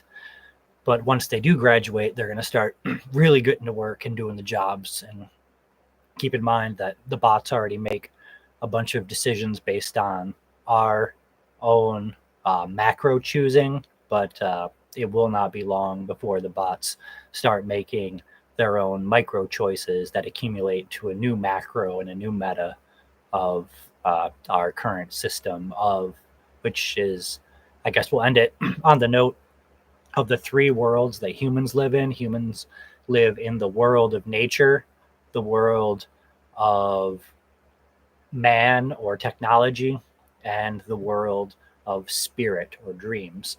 And those 3 worlds, according to Aboriginal tribe histories, have been the basis for humanity for tens of thousands of years. And if you think about those 3 worlds and how you have them balanced in your own personal life, do you live more in the tech world or the natural world?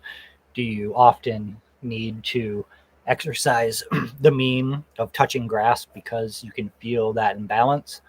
And what about your dreams? Do you thank the goddess of the moon every night and morning for inspirational dreams, and the god of the sun to